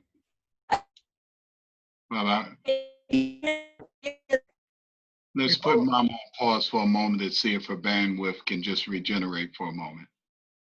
Let me go to another location, okay?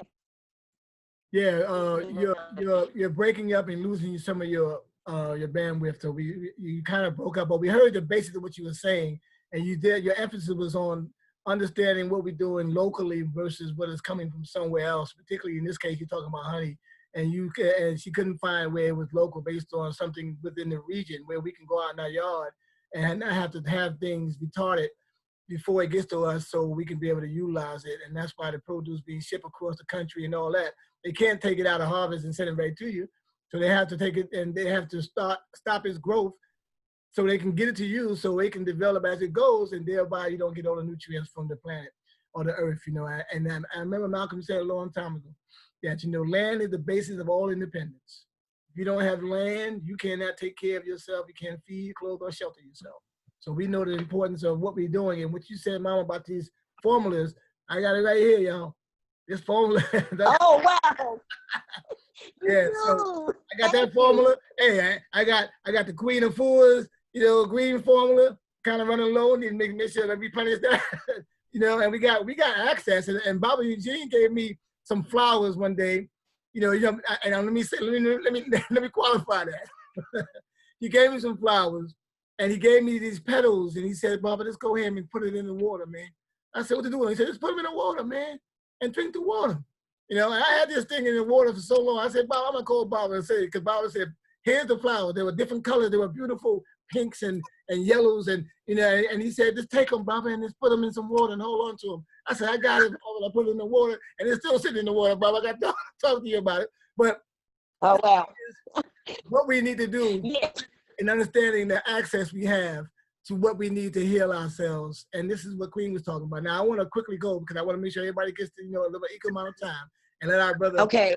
We'll come back to you, Mama, but we'll do the summation. Okay. It sounds better now, but we'll come back and we'll summarize with you what you want to share in terms of our closing remarks when we get to toward the end. And to Aswa. Now, you see what we got going on here, right? We got a lot of the things we need to do in terms of what we're doing third-dimensionally and making sure we take care of these avatars and need these physical bodies and having the access to the food and the nutrients. But we got to have that coupled with the spirituality of our ancestors and what it is that keeps us grounded into knowing that we're protected in light that our spirit is going to support how we respond to how we consume. So I want you to be able to support that from your standpoint and how what you do and your expertise helps us where we are in this pandemic, helps us, period, in terms of our ongoing lifestyle changes and how we can be protected by what is being now the deluge, you know, of all these viruses and diseases we're going to see happening, whether they're intentional or unintentional. We got to be able to know that they're up to some sinister stuff and we can't trust as far as we can throw them. So we know that we didn't trust them before the pandemic, definitely ain't trusting them now as no guidance. So I want you to be able to share a little bit about what you think or what you know for us to do based on your own spiritual teachings and your spiritual guidance. Sure enough. Let me thank Sister Noni, Brother Eugene, and the Queen for the knowledge they're dropping down here. And Queen led me to say, yeah, yeah, yeah, yeah, yeah, yeah, yeah, yeah, yeah. Yeah, yeah, yeah, yeah, yeah, yeah, yeah, yeah, yeah. There's a 46-year-old woman walking around the planet who's now an Akan Queen, who is named Karma Johnson after that album. That would be my daughter. That's how resonating that piece was and is for me. Yeah, yeah, yeah, yeah. You also mentioned the word crisis, and what came up was the Chinese symbol for crisis. It is the same symbol for opportunity. So we offer, and one of my teachers, the elder Maladoma Some, reminds us at this time not to become, quote unquote, puppets of fear. Let us not become puppets of fear. That is not to say, in my estimation, that we do not practice caution and strict adherence to what's up, what makes sense for us. Yeah. And I want to feed a little bit of the soul. I wrote a book a few years back, and it's entitled, What If God is a Woman? I want to start no mess, but that's what that is. And there's a piece in there, Baba, you called it out. I call it ancestor logic. So see, I like to share that if I may. You see, ancestor logic is not logical. Ancestor logic is not biological. Ancestor logic is not psychological.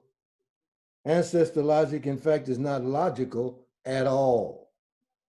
Ancestor logic is not concerned about the person, neither the son of Per or the daughter of Her. Ancestor logic is before the self. Ancestor logic puts the ego on the shelf. Bringing you here from kingdoms come. Ancestor logic is where we all come from. Now, it may have all started with the sway of a hip or the wink of an eye, the magic of a smile, or maybe the sound of a sweet sigh.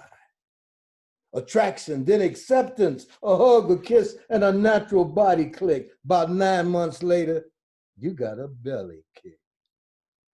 Ancestor logic is not logical. What's logical about the sway of a hip or the wink of an eye, the magic of a smile, or the sound of a sigh? Attraction, acceptance, a hug, a kiss, and a natural body kick. Then 9 months later, hey, you get a belly kick. Ancestor logic, it is the knowledge antiseptic. That's ancestor logic. You see, ancestor logic is pre-logical. That's ancestor logic. You see, the beginning of life is a hip sway or a smile and nothing can stop it. True life is non-toxic. True life, you see, is ancestor logic.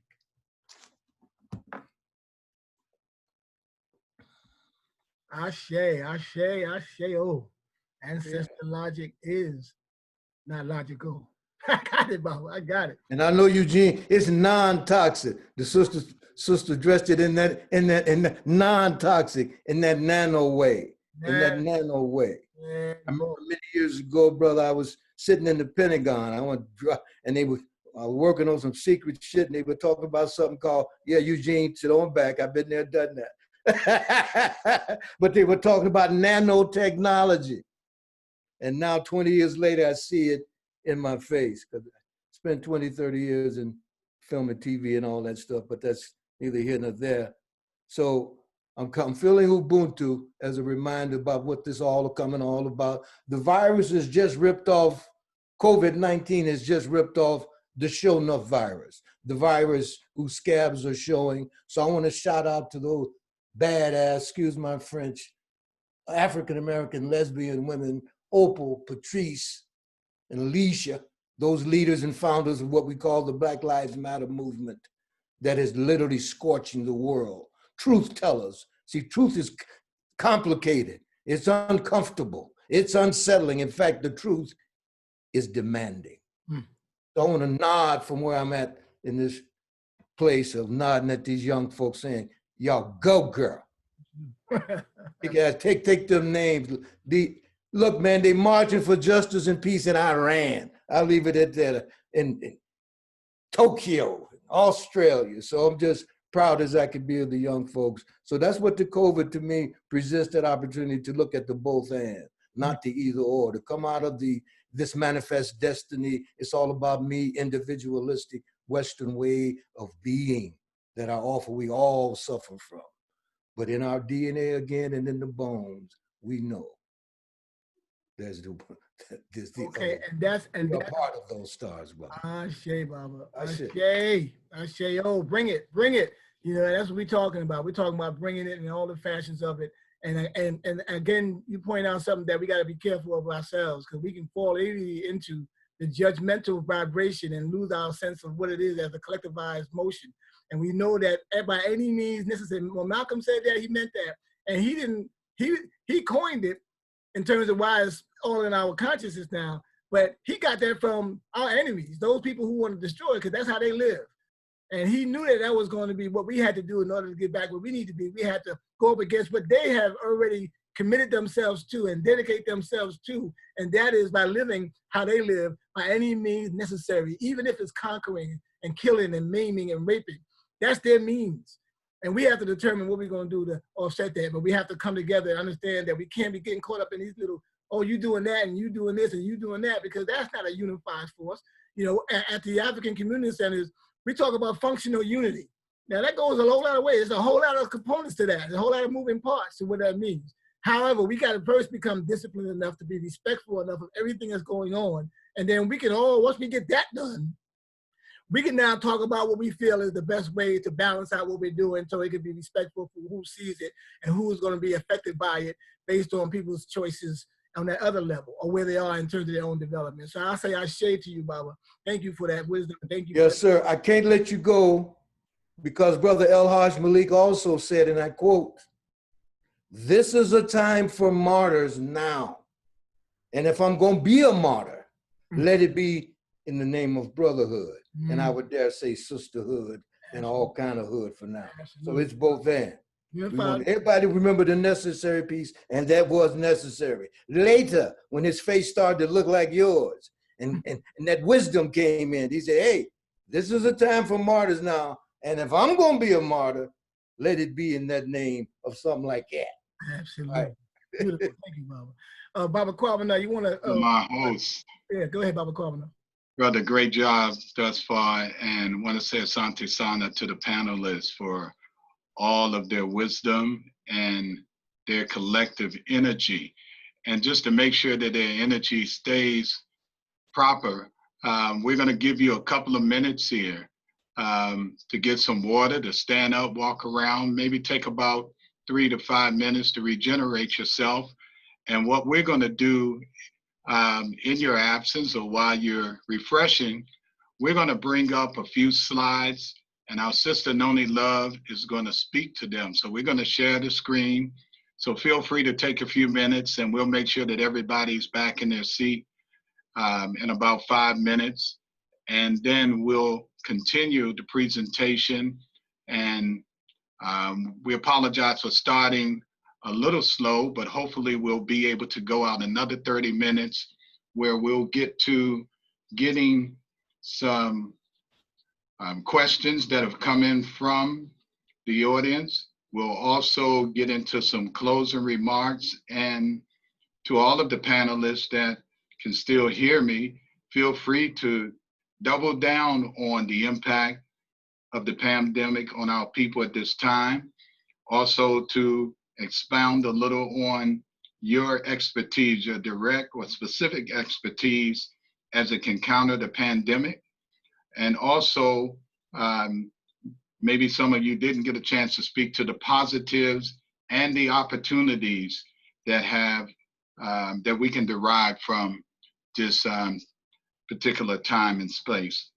So at this particular time, I'm going to share the screen, and we're going to bring Sister Noni Love back into the fold here, and she's going to speak to some of the slides that we're going to bring up. All right, Sister Noni.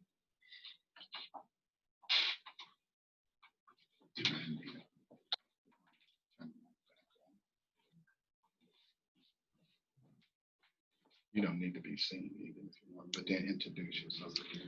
All right, greetings, family. It is your sister Noni Love coming back to you just to give you some more information about the African Community Centers for Unity and Self-Determination, Atlanta.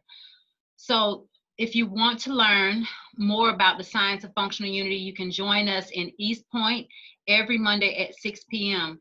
This is a time when brothers and sisters who are seriously concerned with community upliftment and want to find their place, we can come together and talk about what the issues are, and then you'll see the blueprint presentation, which is a global presentation about how we can all join the best of ourselves for the betterment of the community. And you'll be able to find your place to volunteer within the African Community Centers.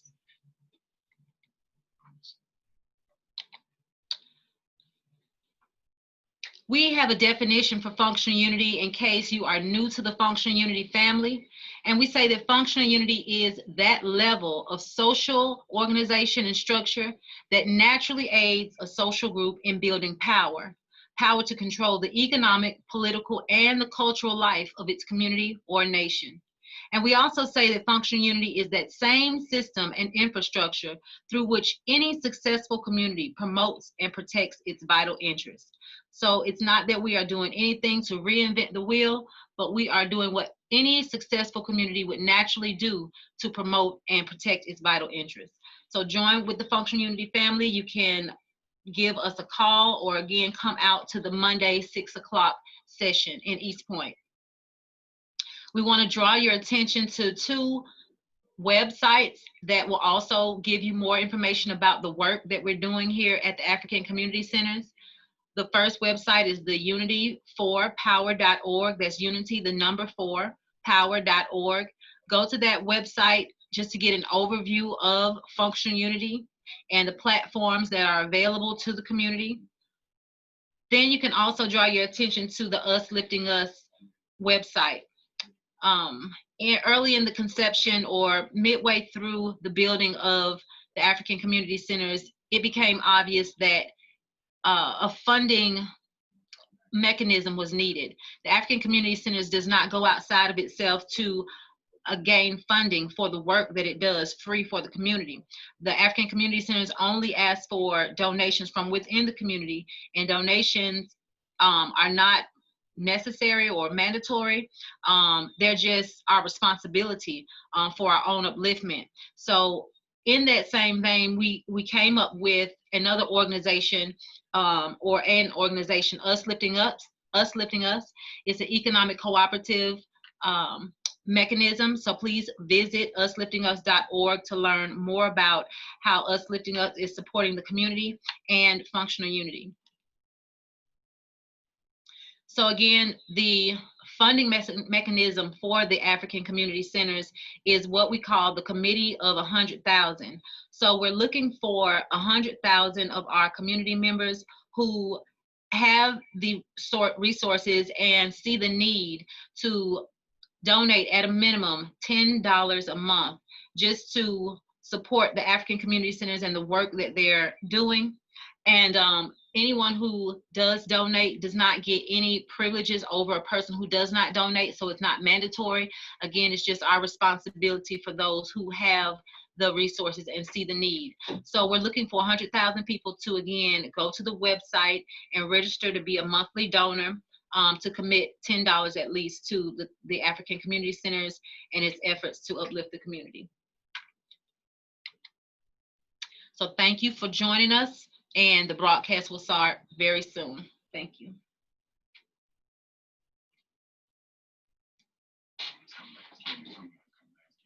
Stop sharing the screen. Then we'll let everybody gather. I'll just talk about.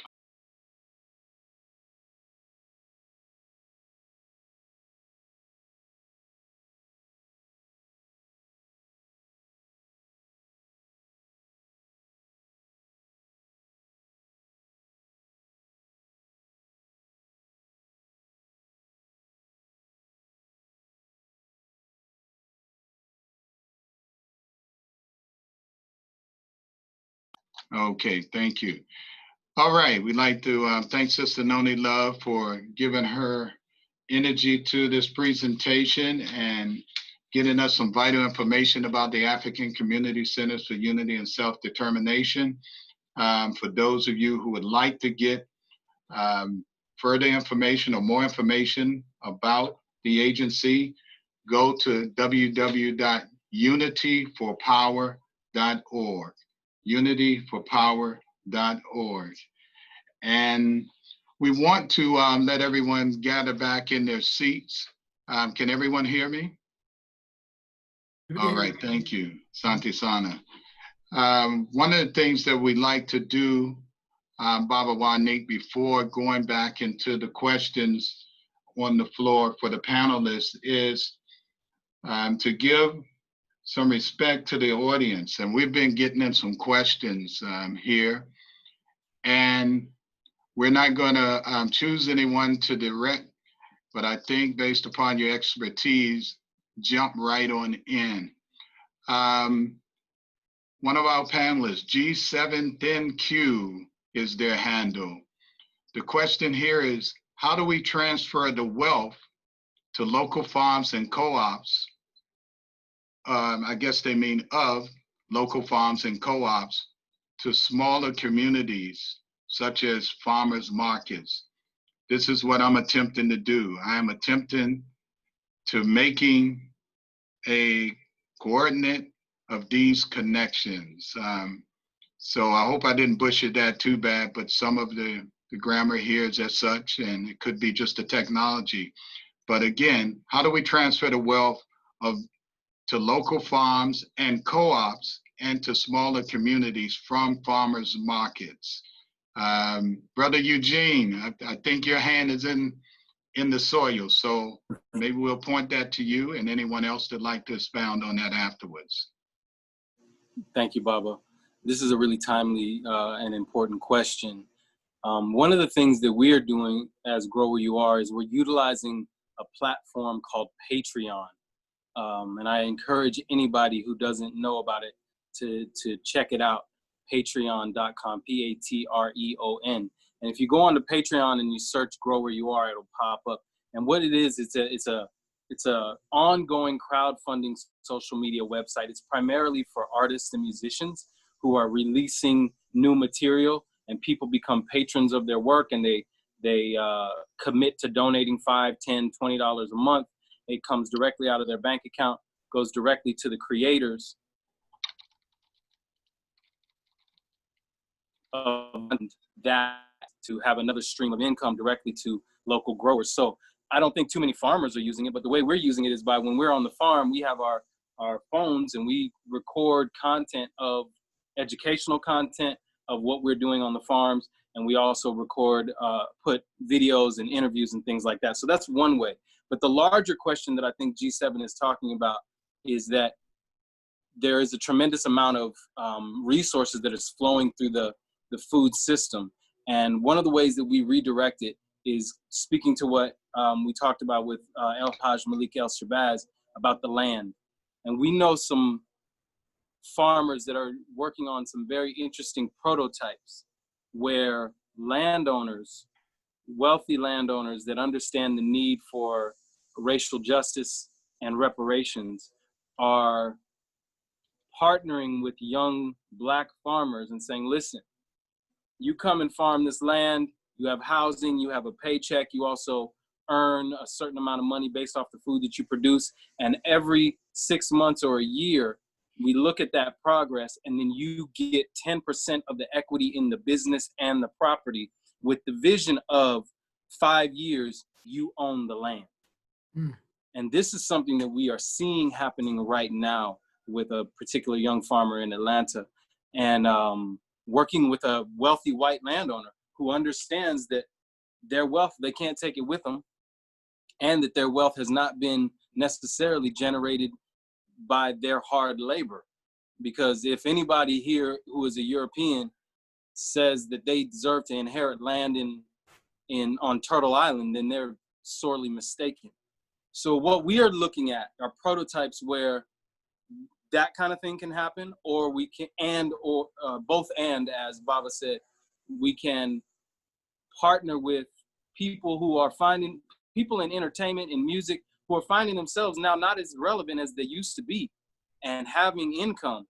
Let's get some land and form agricultural land trusts where the land is kept in a non-development easement for agricultural purposes, set up training sites for farmers where they train there for a certain amount of seasons, learn the art of producing food for their community, and gain equity in the land, and then become landowners. If you go on YouTube and you look up Grow Where You Are Farmhouse Project, that was an idea that we put together in 2015, and we put the idea out there on YouTube so that people could understand it and know where it came from. Farmhouse Project, Grow Where You Are. And the idea is to do a system that's already in place for firemen and police officers and teachers, where people can, growers who decide they're going to commit to growing food in a particular community for 3 to 5 years, are able to get homes without a down payment or homes with no mortgage in return for staying in that community and producing food.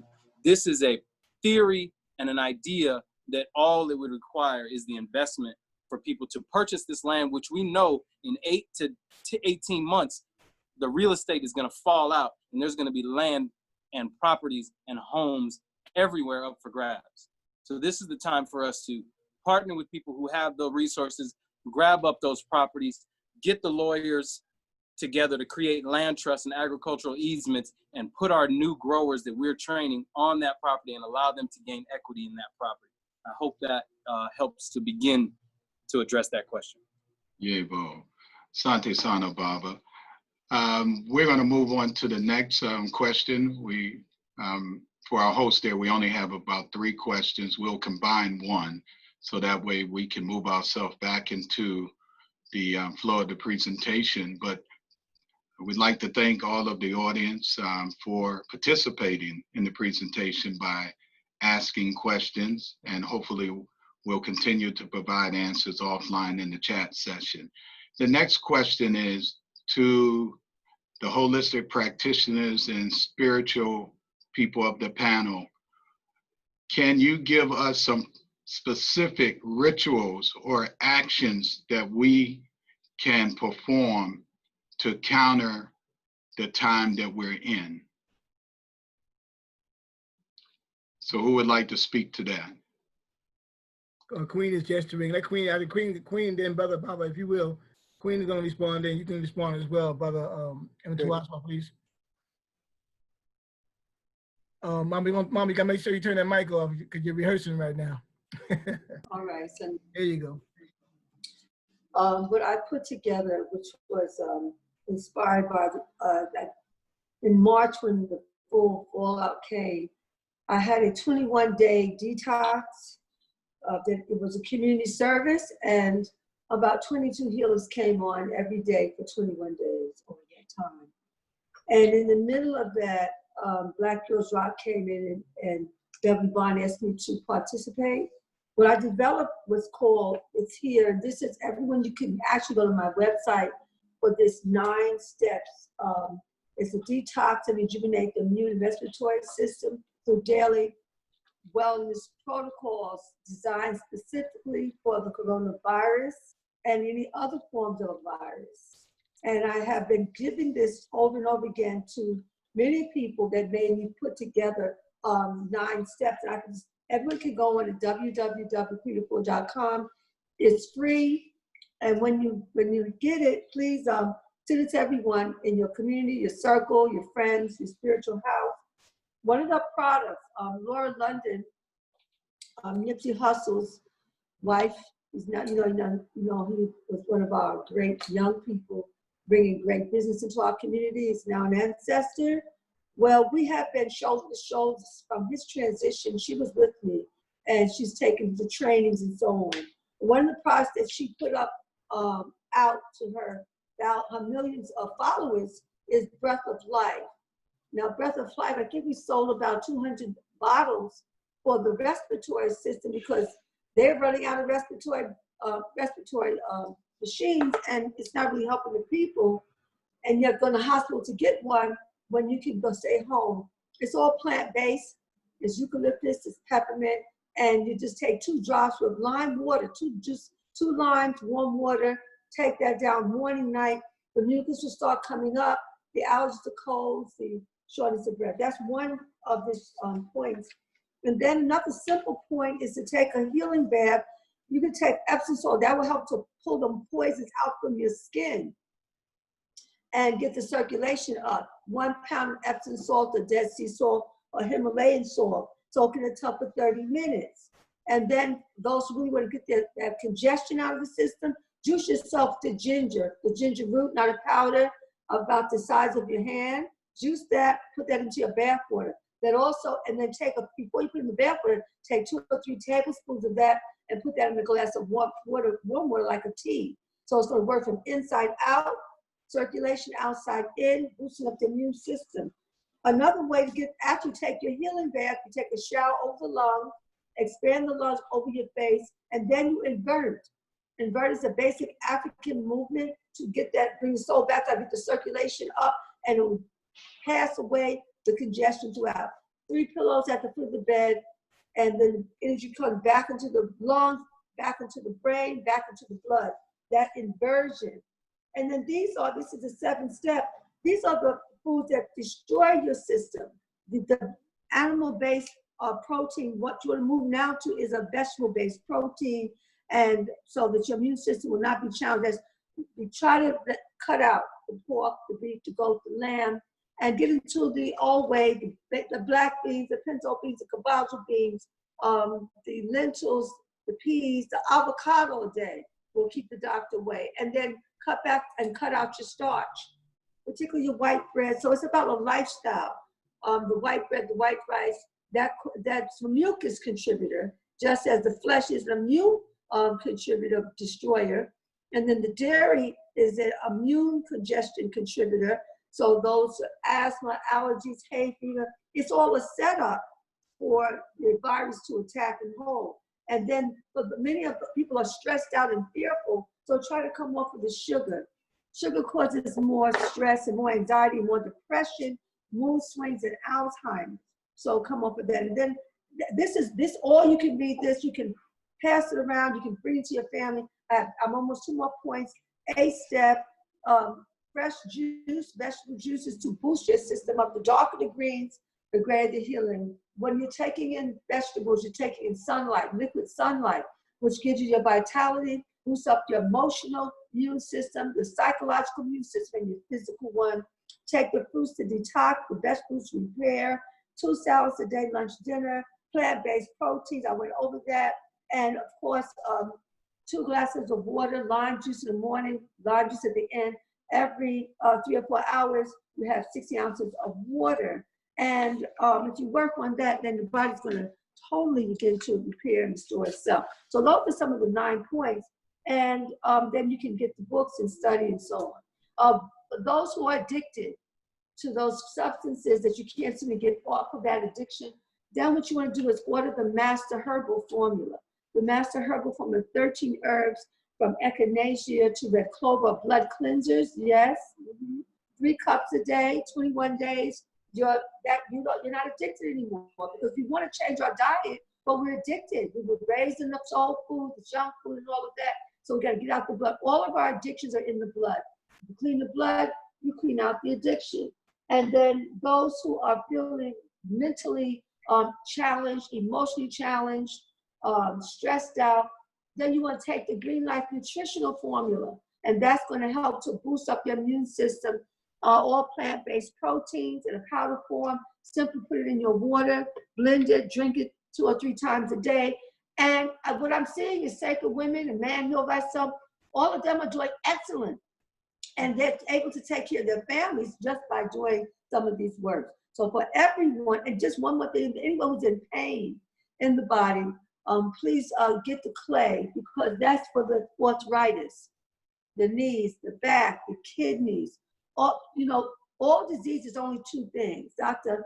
Davy said all disease is mucus. And I say all disease is also that's toxicity, but also disease is malnourishment. So once you nourish your cells and your tissues throughout your day, and then you detoxify your system, then you will not be subjected to this virus or any other virus.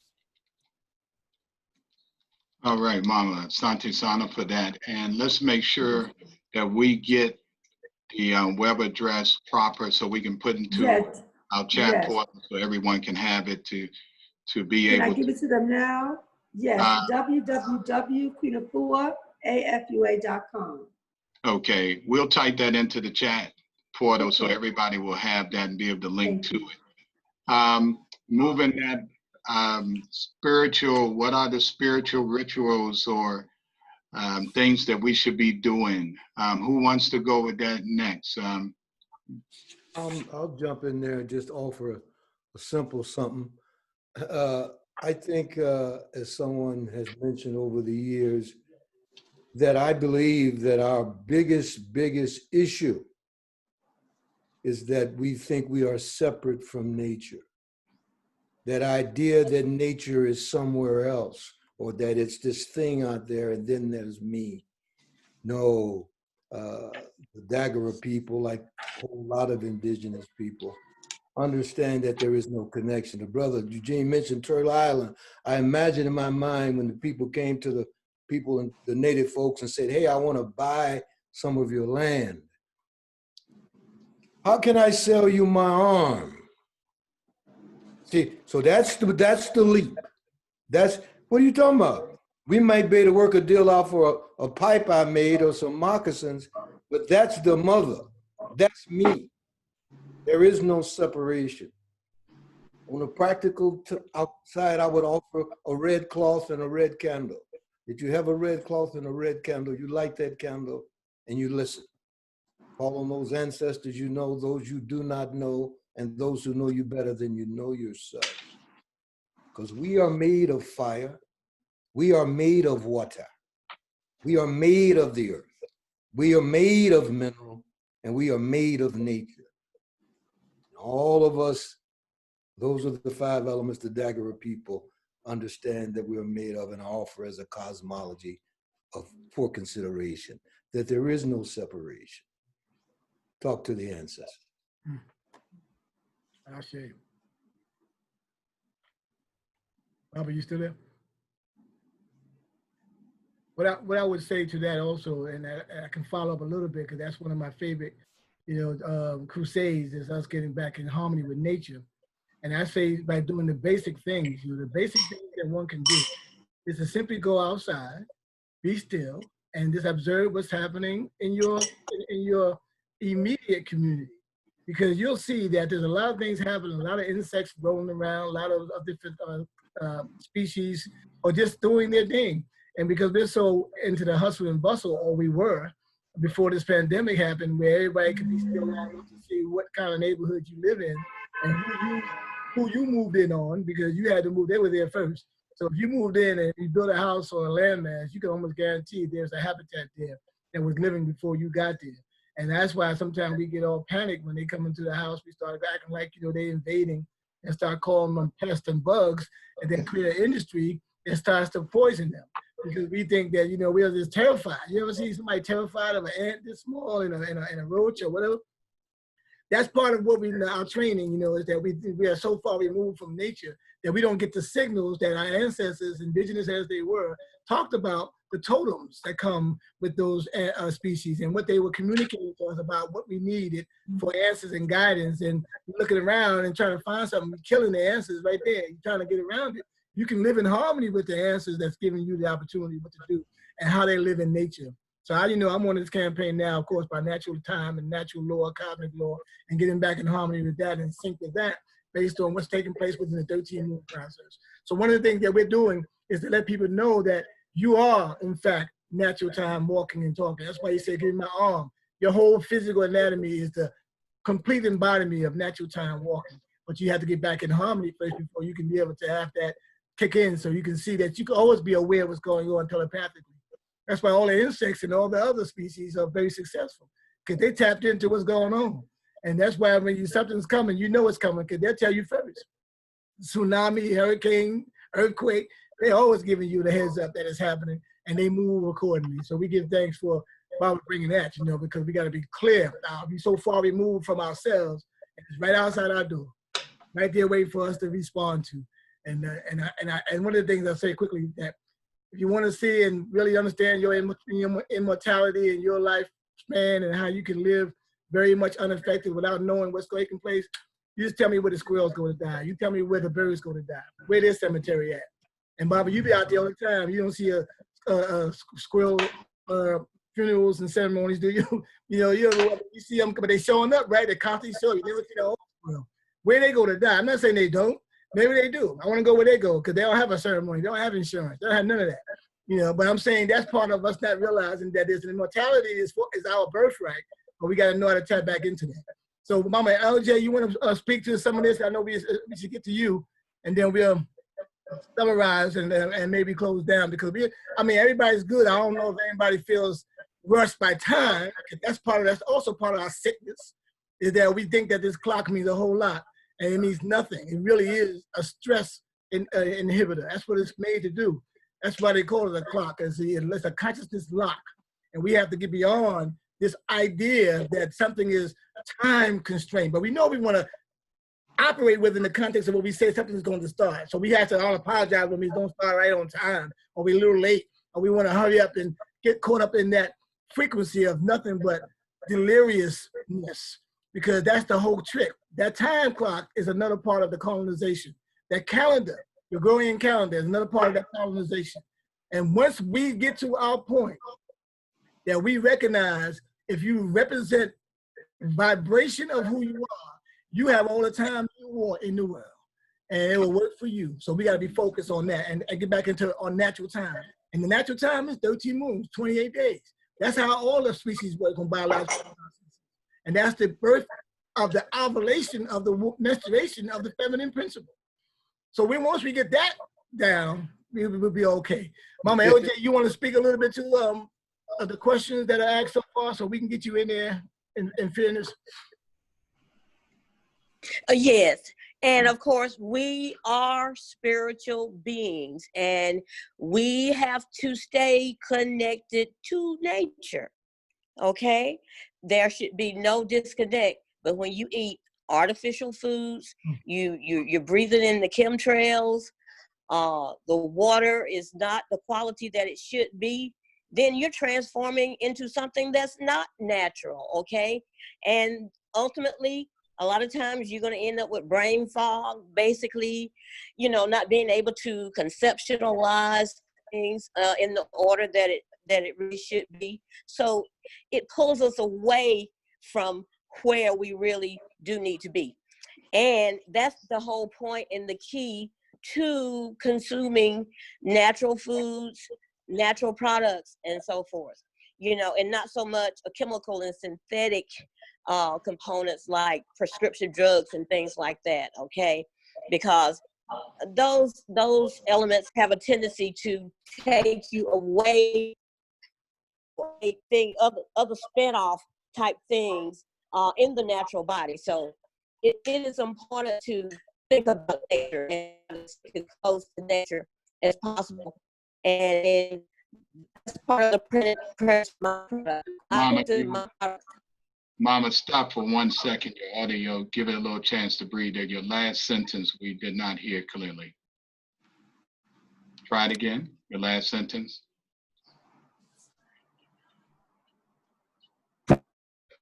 Okay, I think we may have lost Mama LJ. Mama, we missed your last sentence, and if it's vital, please come back to us and share that with us before closing here. But as Baba Wanique talked about, for those of you who can stay with us, please stay with us a little longer. I think we're maybe a quarter past the hour, wherever we may be in whatever time zone, and maybe we can go out at least another 15 minutes or so. I'd like to move the last question. Maybe if we can get a couple of you to answer to that. It should be a pretty, I won't say easy one to answer. We're going to combine the two. We have one of the local institutions here, Mama Nabatu, has asked a question here. She asked if the panelists are familiar with tower gardens, aeroponic, and also tunnel gardens. Is anyone on the panel familiar with the two or one of? I'm Mama Bantu. I'm familiar with tower gardens. For us in Georgia, I farmed in both California and Georgia. I've also done work in Kenya, Haiti, Jamaica, and different states throughout the United States as well.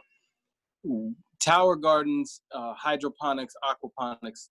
One of the things that we need to be mindful of is anything that's increasing our plastic consumption and use, and that's increasing our electricity and energy consumption and use. The moment we started to really begin the movement towards food sovereignty, which comes based on local food systems, immediately the petrochemical people and all of these energy people moved into the sector and said, but what about growing it indoors and controlling the temperature? Because if I'm the electric company, I want you to grow where you need to buy lights and fans and pumps. Why would I want you growing outside where the water and the soil and the sun are providing full spectrum electricity, power, and energy? So if there's a need for tower gardens, which I'm not sure, some extreme cases I guess there are, but if we're living in Georgia, if we're living in Alabama, Mississippi, get outside and plant some food. You don't need no more plastic. You don't need to be plugging in anything. They're trying to keep us buying chemicals and plastics, like Mama LJ talked about, these chemicals and these synthetic things, and also plugged into a grid where even your food is essentially plugged into the wall. Here. Asante Sana, Baba, for that answer. So, Baba Wanique, Brother Mtuaswa, it looked like you were about to say something to that. So let me let you share. And then, Baba Wanique, I'm going to turn the floor back over to you to give the panelists a chance to make closing remarks and so on. So, Baba, go ahead. I was listening to the Baba speak earlier about the concept of time. An old story crossed my skull and heart. And that's on a dirt country road, the African and the European are approaching each other. They come close to close, face to face, and the African looks at him and says, in Africa, we kill time. In America, time kill you.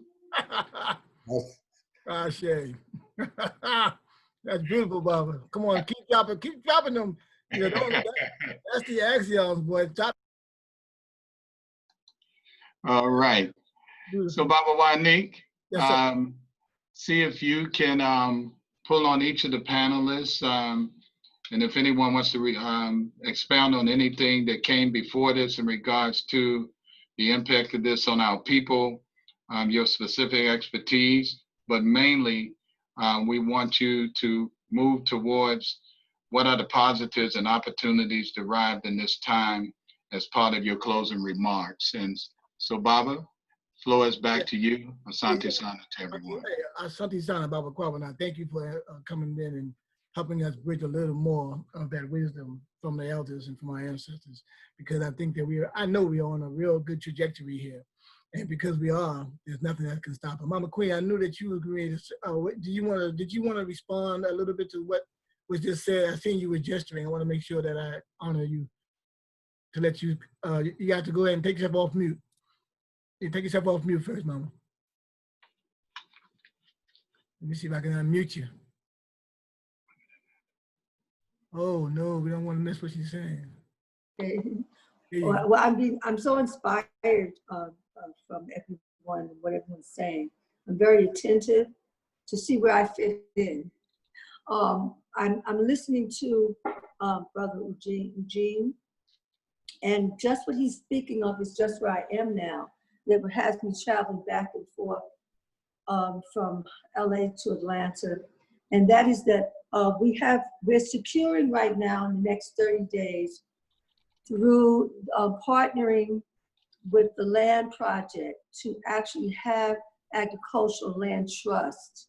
And this is with Jay Morrison from the Black House and the community there, with the City of Wellness, my work, and then with a farming couple, Dr. Christina and Brother Decton Hilton.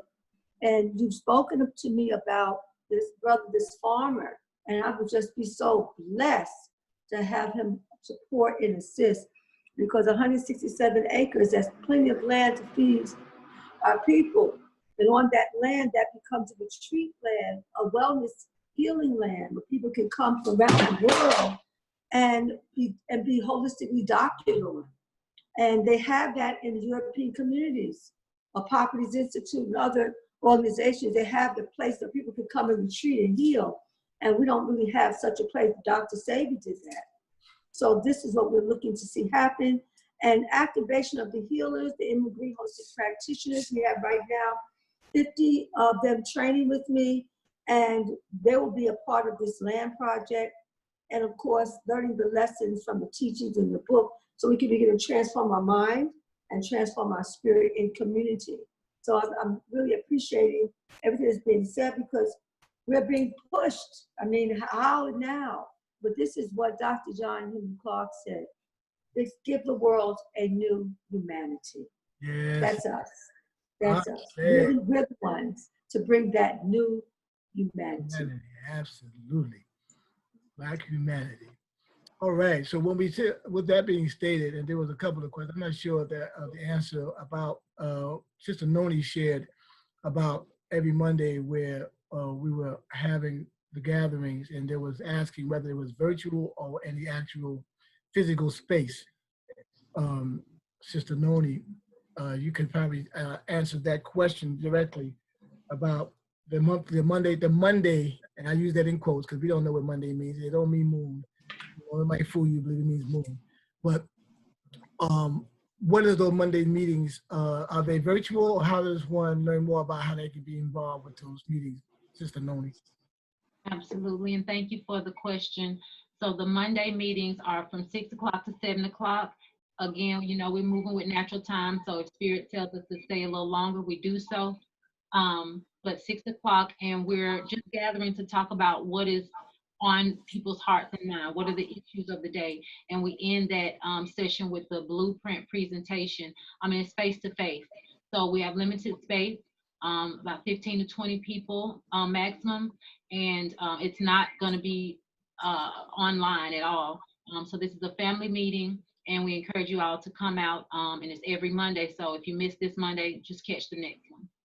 Okay, so you know there's still some concerns about social distancing and coming together, which is really an oxymoron. How you can be social and distance yourself. It's really an oxymoron. It's part of the mindset. How are you addressing that and people who have maybe legitimate concerns about coming into a space, a closed space, given what they now have us under this threat of the pandemic virus?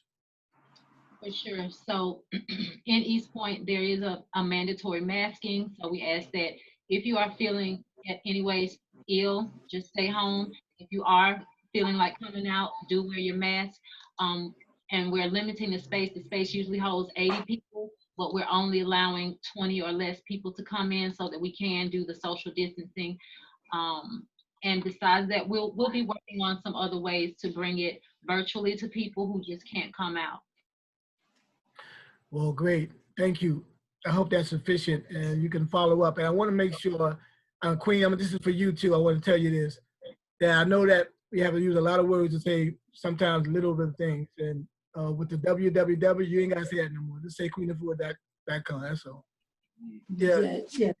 But to be sure, yeah, just say queenafua.com. You know, and you can put anything into a search engine and it'll show up now. You don't have to do all that. Show up. Yeah. I do have a question. I have a question because we are scheduled for our Heal Thyself rally. And the question is, or the statement was said, there's only 10 people can assemble right now. Is that what's happening there? Yeah, still now the mayor, who actually is responsible for Atlanta proper. Now, you know, there's East Point, there's Atlanta. See, Georgia is unique. It has different cities and it has different jurisdictions, you know, and it's very much a gentrified place. But in Atlanta, she can only give her jurisdiction is within Atlanta proper, which is Fulton County and the surrounding areas. So she has a mandatory 10 people in a space at a time, and she also has a mandatory mask wearing as well. As we well know, that she has accepted that she has contracted it and that she so you know, that's where it is. And I'm not sure of the other city. I'm not sure what East Point is doing, and because the core total body salon wellness how can I say the core total body salon and a wellness spa. It's a tongue twister, but it's at East Point or it's in College Park. What's your jurisdiction over there? What are they doing about that, Mr. Noni? So the directive is mandatory masking and half of your normal capacity, which our normal capacity is 80, and we could allow 40, but we're only allowing 20, just to be on the safe side. And again, doing major social distancing to be in alignment with the law or whatnot. But we are in understanding that Most High is in control of all, and we do practice a lifestyle and promote lifestyles that Queen Afua and the rest of the panelists were talking about, as far as them making sure that our immunity is at its highest and that we're not poisoning ourselves with the things that would allow us to be vulnerable in this situation. So taking care of ourselves and then also following the recommendations of the state. Absolutely. Thank you, Mama Noni. Okay, so as we summarize, I want to give the panelists an opportunity to share ours like takeaways, right? The marching orders. You know, we didn't come together to talk about what we knew already. We didn't talk about we can now talk ourselves about the things that we already well know that we're engaged or involved in and what we're up against. I really want us to be more proactive, and we are moving toward being more proactive and more productive and more progressive in our thinking and our knowing. Is to be sure that we have the complexity of what is taking place, but also, as Mama Queen just stated, that was a nugget there for. I know my brother Eugene got it, but that was a nugget in terms of having that landmass being so available to us. And I had already committed to Queen that I had the farmers, I had the gardeners, the growers. I said, they can't say no to this. You know, see, one of the things about purpose, you don't have to worry about a no from somebody who's on purpose. If you know it's in their purpose, all you gotta do is ask. and they take care of the rest. So I know that Brother Eugene is going to be right on point with that because they do a wonderful job. Well, right now I'm the president of the board of the largest co-op here in the Southeast. And cooperatives, what they do as rules and regulations, they support other co-ops in making and formulating the co-op model. So this is the same thing with brothers like Eugene and Baba Aras Kofi, who's doing something on the farm, and we have, of course, Rashid Neri, who did Truly Living Well. They were constantly, are constantly teaching and educating and edifying people to know how to grow. And of course, I'll say it in the honor of our brother, grow where you are. Because the earth will respond to whatever you decide to do. If you nurture her and respect her and do what's proper, she'll give you a great yield. That's without fail.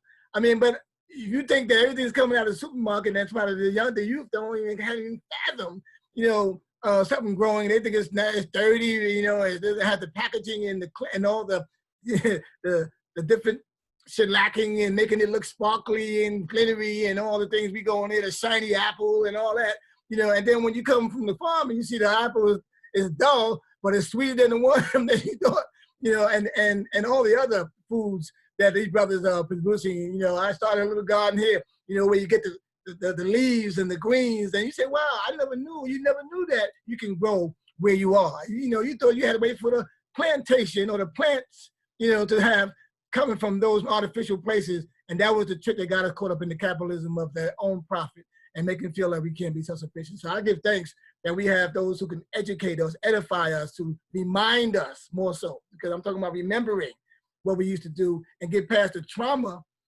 of the Ma'afa that makes us don't want to go in that field. That's not something that you just natural for you not to go and want to grow your food.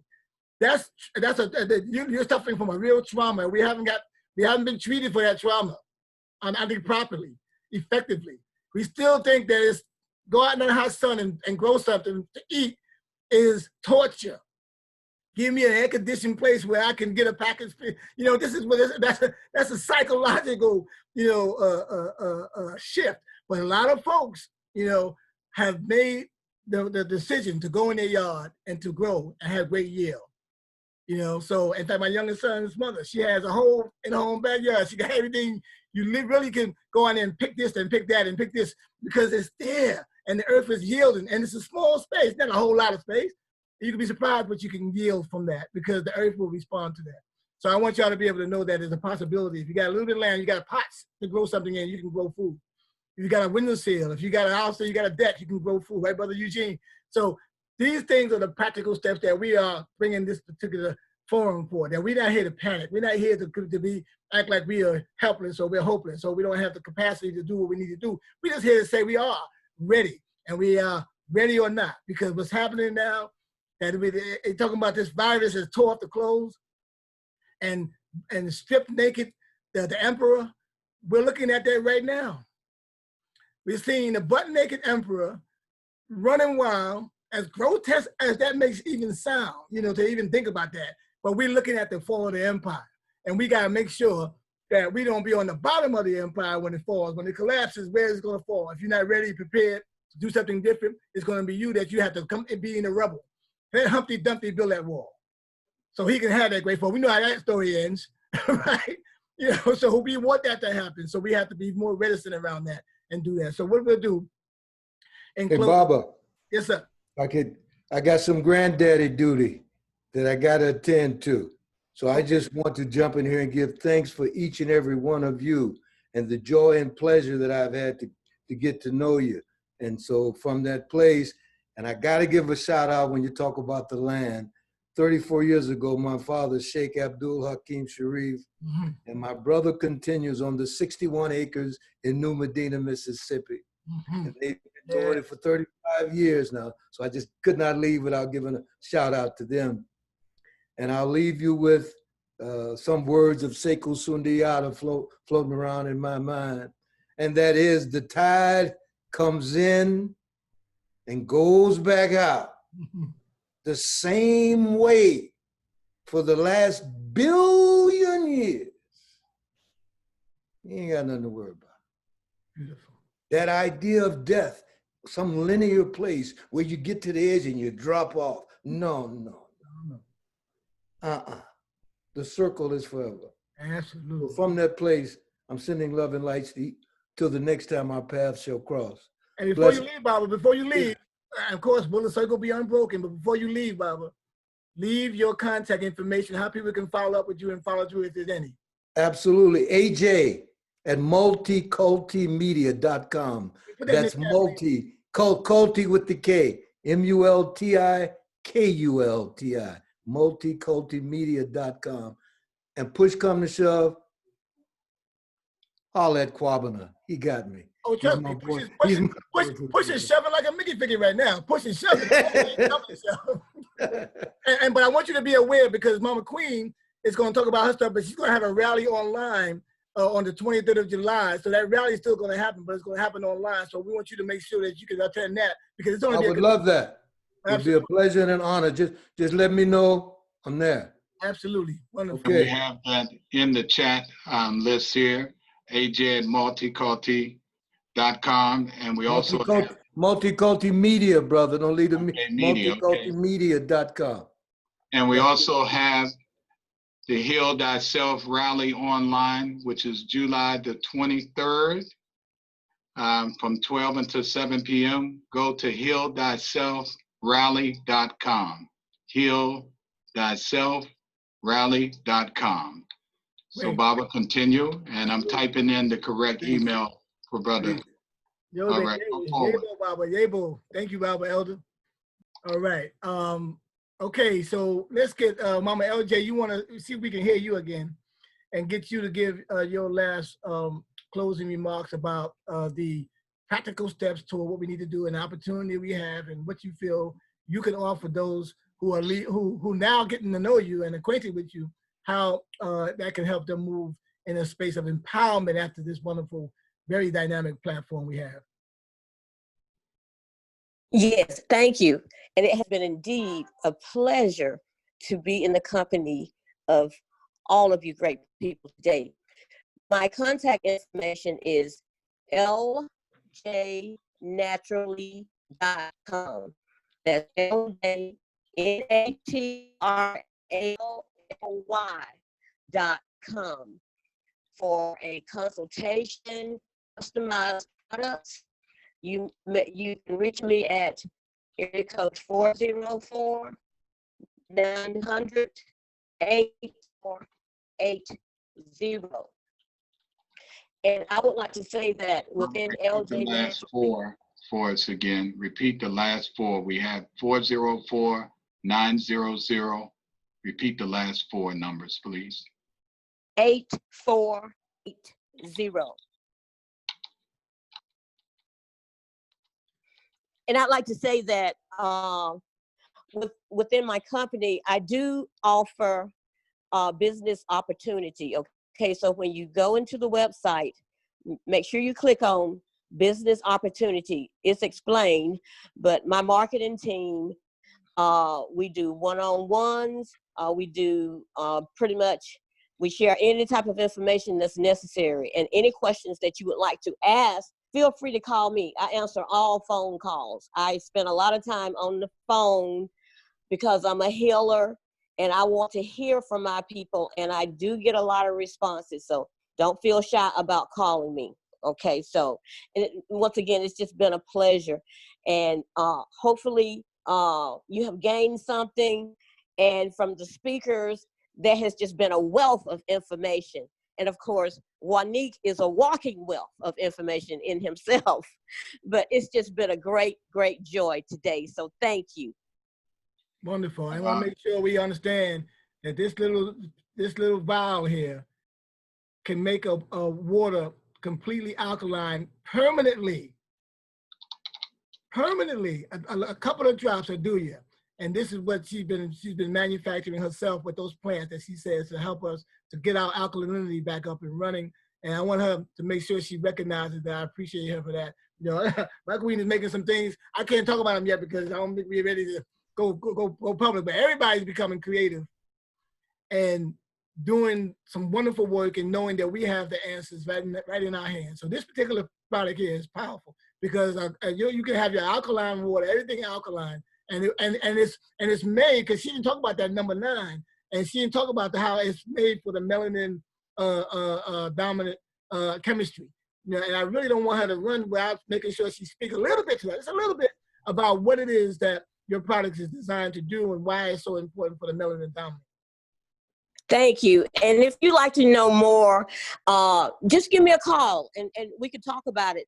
And that particular product is designed, I had great success over in the hot spots of Baton Rouge, Louisiana, Atlanta, Georgia, some of the small towns in Georgia when COVID came about, okay? People getting up the next day is because that product interferes with what coronavirus think is going to do. And it's a transdermal as well as a drop. And so people have had great success from that. So give me a call if you'd like to know more. Thank you. Hey, Bo. Thank you, Mama LJ.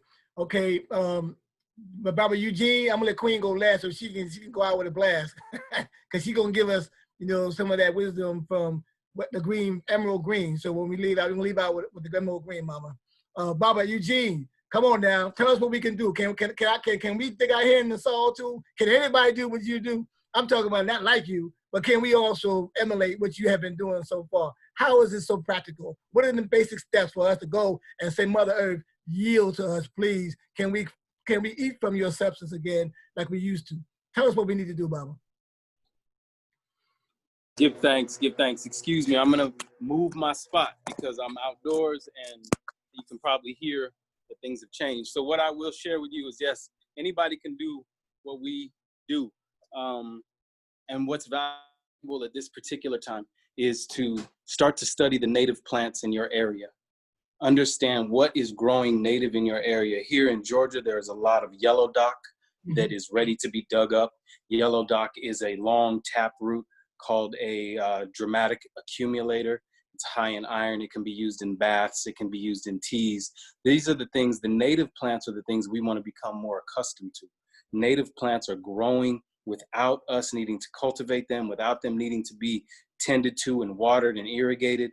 So in accordance with what Mama Queen Afua was talking about as far as the land, I want to encourage all of our people to take this time, this valuable time down to do some research and find out who in your family has land, where it is, how it's being utilized, what it needs to be done to be brought into production, and encourage yourselves to start to make an exodus away from urban centers. Urban centers are going to continually become more and more dangerous, more and more toxic, and there will be less access to food. So in an effort to be upful, the upful part is that you can now do the research. Most Black families have some land, well, maybe I shouldn't say most, but many Black families have some land available, and most of that land just needs to have the debt dealt with and needs to have the elders' blessings. And in this time period from July through February, we want to be finding out where the land is and then researching. The first thing to do is to put fruit trees on that land. If you can't move on to it immediately, if you can start to plant at this time period, you can still do sweet potatoes, you can still do winter squashes and pumpkins, things that do not require your constant maintenance. And then right around November through March, you can start to plant your fruit trees, stone fruits, figs, berries, bushes of this nature, pomegranates. What Dr. Kwaku Ando told me was that persimmon is one of the trees that follows Black people all over the planet. You want to plant persimmons because they come ripe. It's one of the few fruits that come ripe in the wintertime. I'm starting to run on because I'm getting really excited, but I want to be real clear. Land, start to transition yourselves away from city centers and urban hubs, planting fruit trees, getting acquainted with the native herbs, and get your palate ready.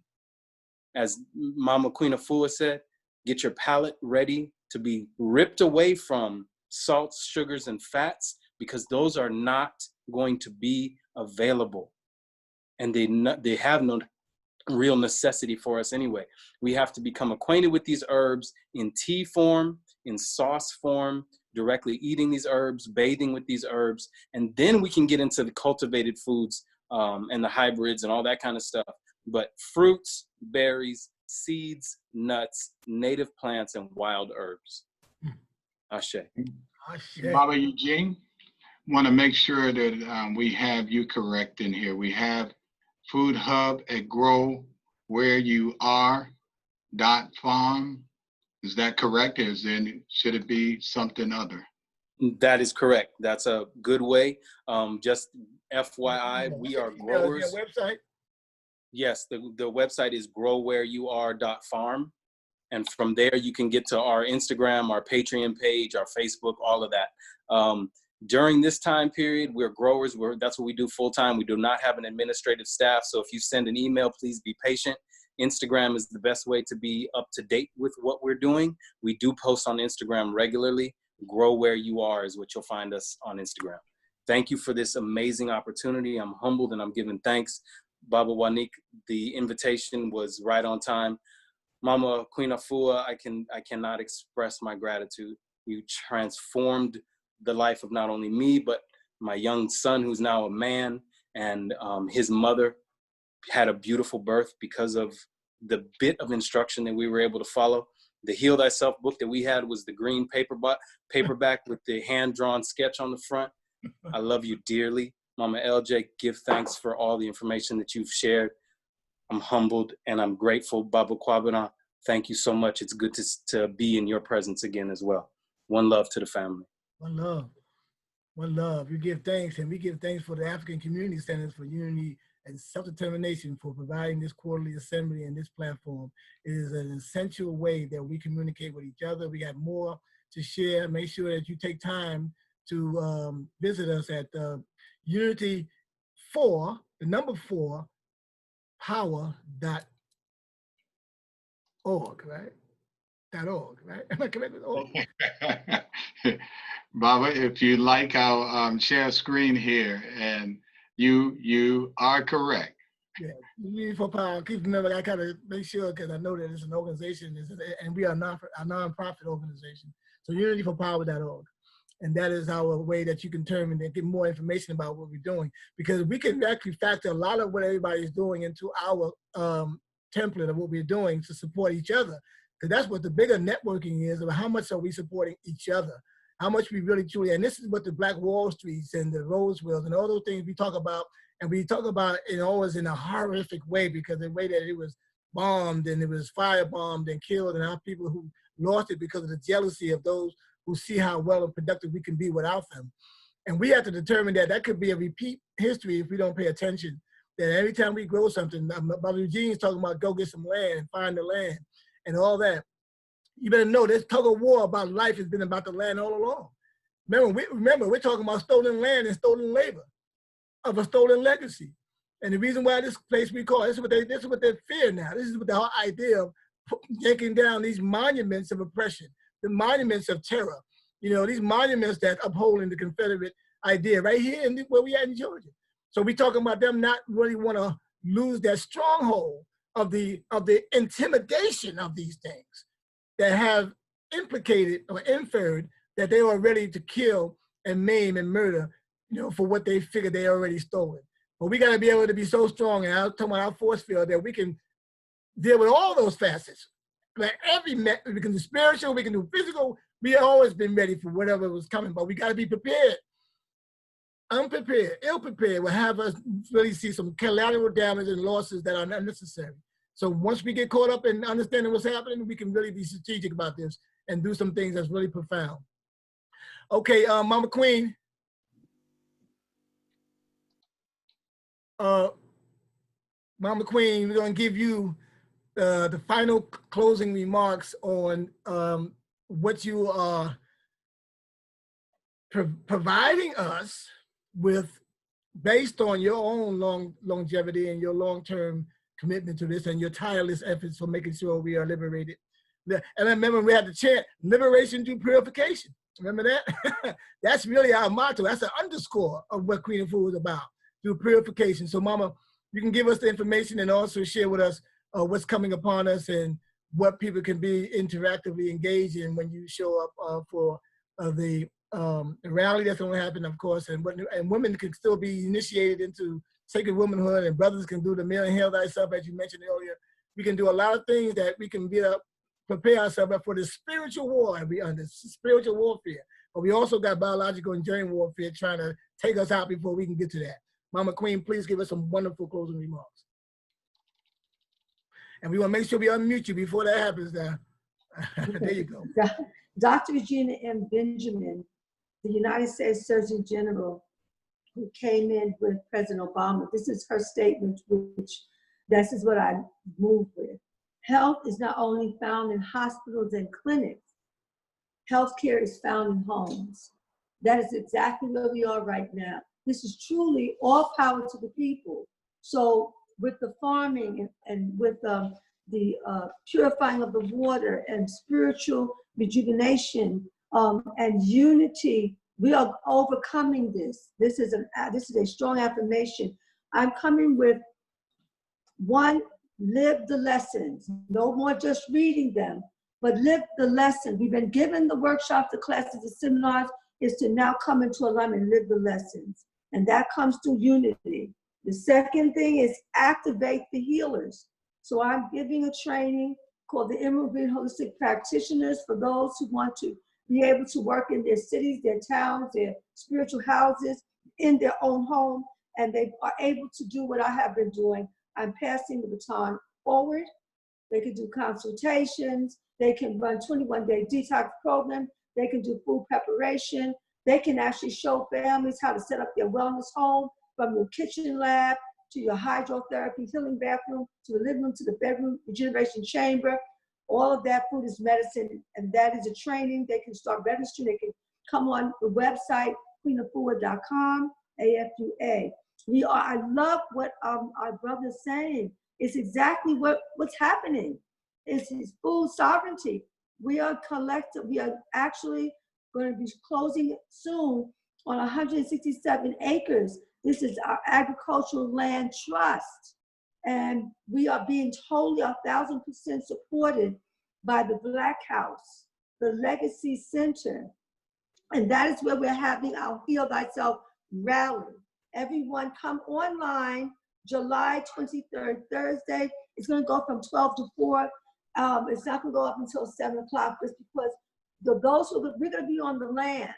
We're all going to be on that land, the Black House, and we're going to be in a circle to circle our people in healing, and everyone will come online. So I'm flying in. Vanessa's going to be there.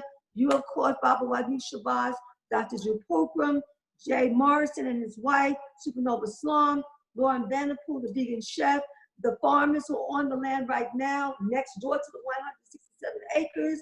We're going to talk about that. We have our astrologer who let us know what's going on with the stars at this time. We're having Batia and Prince Ram will be there, Baba Kobe and Carmel Kobe. And so we're going to be in full gear for this Heal Thyself rally. And I'm so happy. You talked about that farmer when I first came in 2 weeks ago. And just to hear his devotion, I'm so excited that he's with us and he wants to work with all of us. Grow where you are, food security, food sovereignty. That's your medicine. Your medicine is your food. We don't have nothing to worry about. If we take our medicine and our food, we have nothing to worry about. So I give thanks and praise. The power to heal all of us is within us. And we have been granted by the Most High. And the mighty power to heal ourselves is right now. Do not be threatened by this COVID war. Don't be frightened or threatened. Just go to work. Work on yourself, work on your family, and let's rise above all of this absolute madness. This is not for us. We are coming above it and beyond it, and we are unifying to one another. Give thanks. To one Nutella. All right, beautiful. I knew you could take it home, Mom. I knew you was going to do that. And let me just say, I want to make sure that everybody knows that, I'm involved with an organization called Mimic, which is Melanated Immortals Making Evolutionary Changes.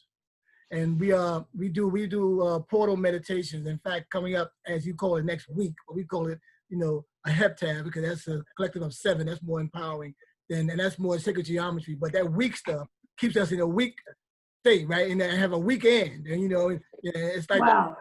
of being in the weekdays, right? Come on, come Just on. weakness. Come on. So that's all part of the corporation of the colonization of our minds and in this industrialization of our minds. So once we get past that understanding that we are getting out of the matrix, and the matrix is no longer our calling, it's not our God. We're moving back into nature, and nature starts giving us our direction. I'd rather have 1,000,000 ants on my side. I was studying the Safu ant. Man, they're terroristic when it comes to protecting their own. I mean, in positive ways. These species don't play, but we have no connection to them. And I'd rather have sometimes dealing with some of our Negro people, you rather have some insects backing you up than to have, depending on what, because we're so addicted to the matrix, we can't even unplug from the matrix. But I want to say this, that I put in the chat, melanatedimmortals.com, and this next we have a 10-day meditation we do as a portal meditation. That's spiritual nature. I wish Pablo was still on, I can invite him.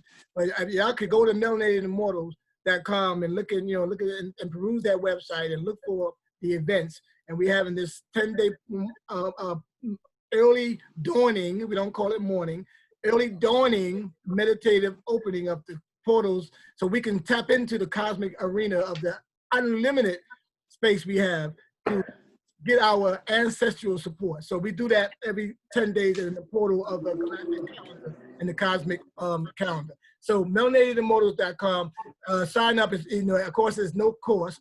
There's always a fee and free. So don't think everything has a fee, and that is your energy to bring to it. So do that as well, and we can thank. I want to thank, of course, again, giving honor and respect to the platform. Giving thanks to the African Community Centers for always bringing it strong when it comes to our quarterly assemblies. We do this on a regular, so we have another one coming up in another quarter, right? And I want to thank, of course, the Kayama family for being able to have the fortitude, the foresight, the wisdom to know that this is essentially for us, and they were right on time in terms of right on schedule and having us to be a refuge, to some of the things that we now experience. I want to give thanks to my co-board members, of course, Mama Noni Love, and Brother Barbara Kwabana, who did wonderful with his helping us maintain the production in terms of the technology. We really truly put this together in the last moments, because all we have is a moment. So we got the last minute. It's the last moment. We pulled it together, and I think it was successful in spite of some of the things that may have been the chaos of technology. Don't be upset if the technology ain't working, because it's already chaotic. It is pseudo. It's not even real. We're the real technology. Melanin is the technology. All you see is a derivation of the melanin vibration of technology, which is the ultimate technology. And telepathy is our birthright. We can talk to each other without these gadgets, but we have to hold the frequency long enough so we can clean our mind and purify our mind so we can have that kind of communications. So I say Ashe, thank you for those of you who was able to share. We recorded it. We're have it up on our platform, so those who can make it can also reference it, and you can see it back. Of course, the panelists you get a nice copy of it, so you can share it on your own platforms and let people know that we're on the move. We're on the move. Like, we talk about Mutulu Shakur, Dr. Mutulu Shakur, who is a healer in his own right. He does a whole lot of things when it comes to dealing with cleansing ourselves of the addictions. Acupuncture. Dr. Mutulu, he's been a political prisoner. He's been locked down. It kept him out of the population, because they knew that he was able to heal us with natural remedies and natural actions, and accuse him of being a murderer and a killer and all that, and to keep him from having access to us. But he says all the time, on the move. And of course, you talk about what it is, and all those others who really truly are speaking to us, to make sure, like Mumia, they are making sure we stay focused, because we claim to be out here and free. We should be doing a whole lot more than they can do under the confinement and part of that mass incarceration.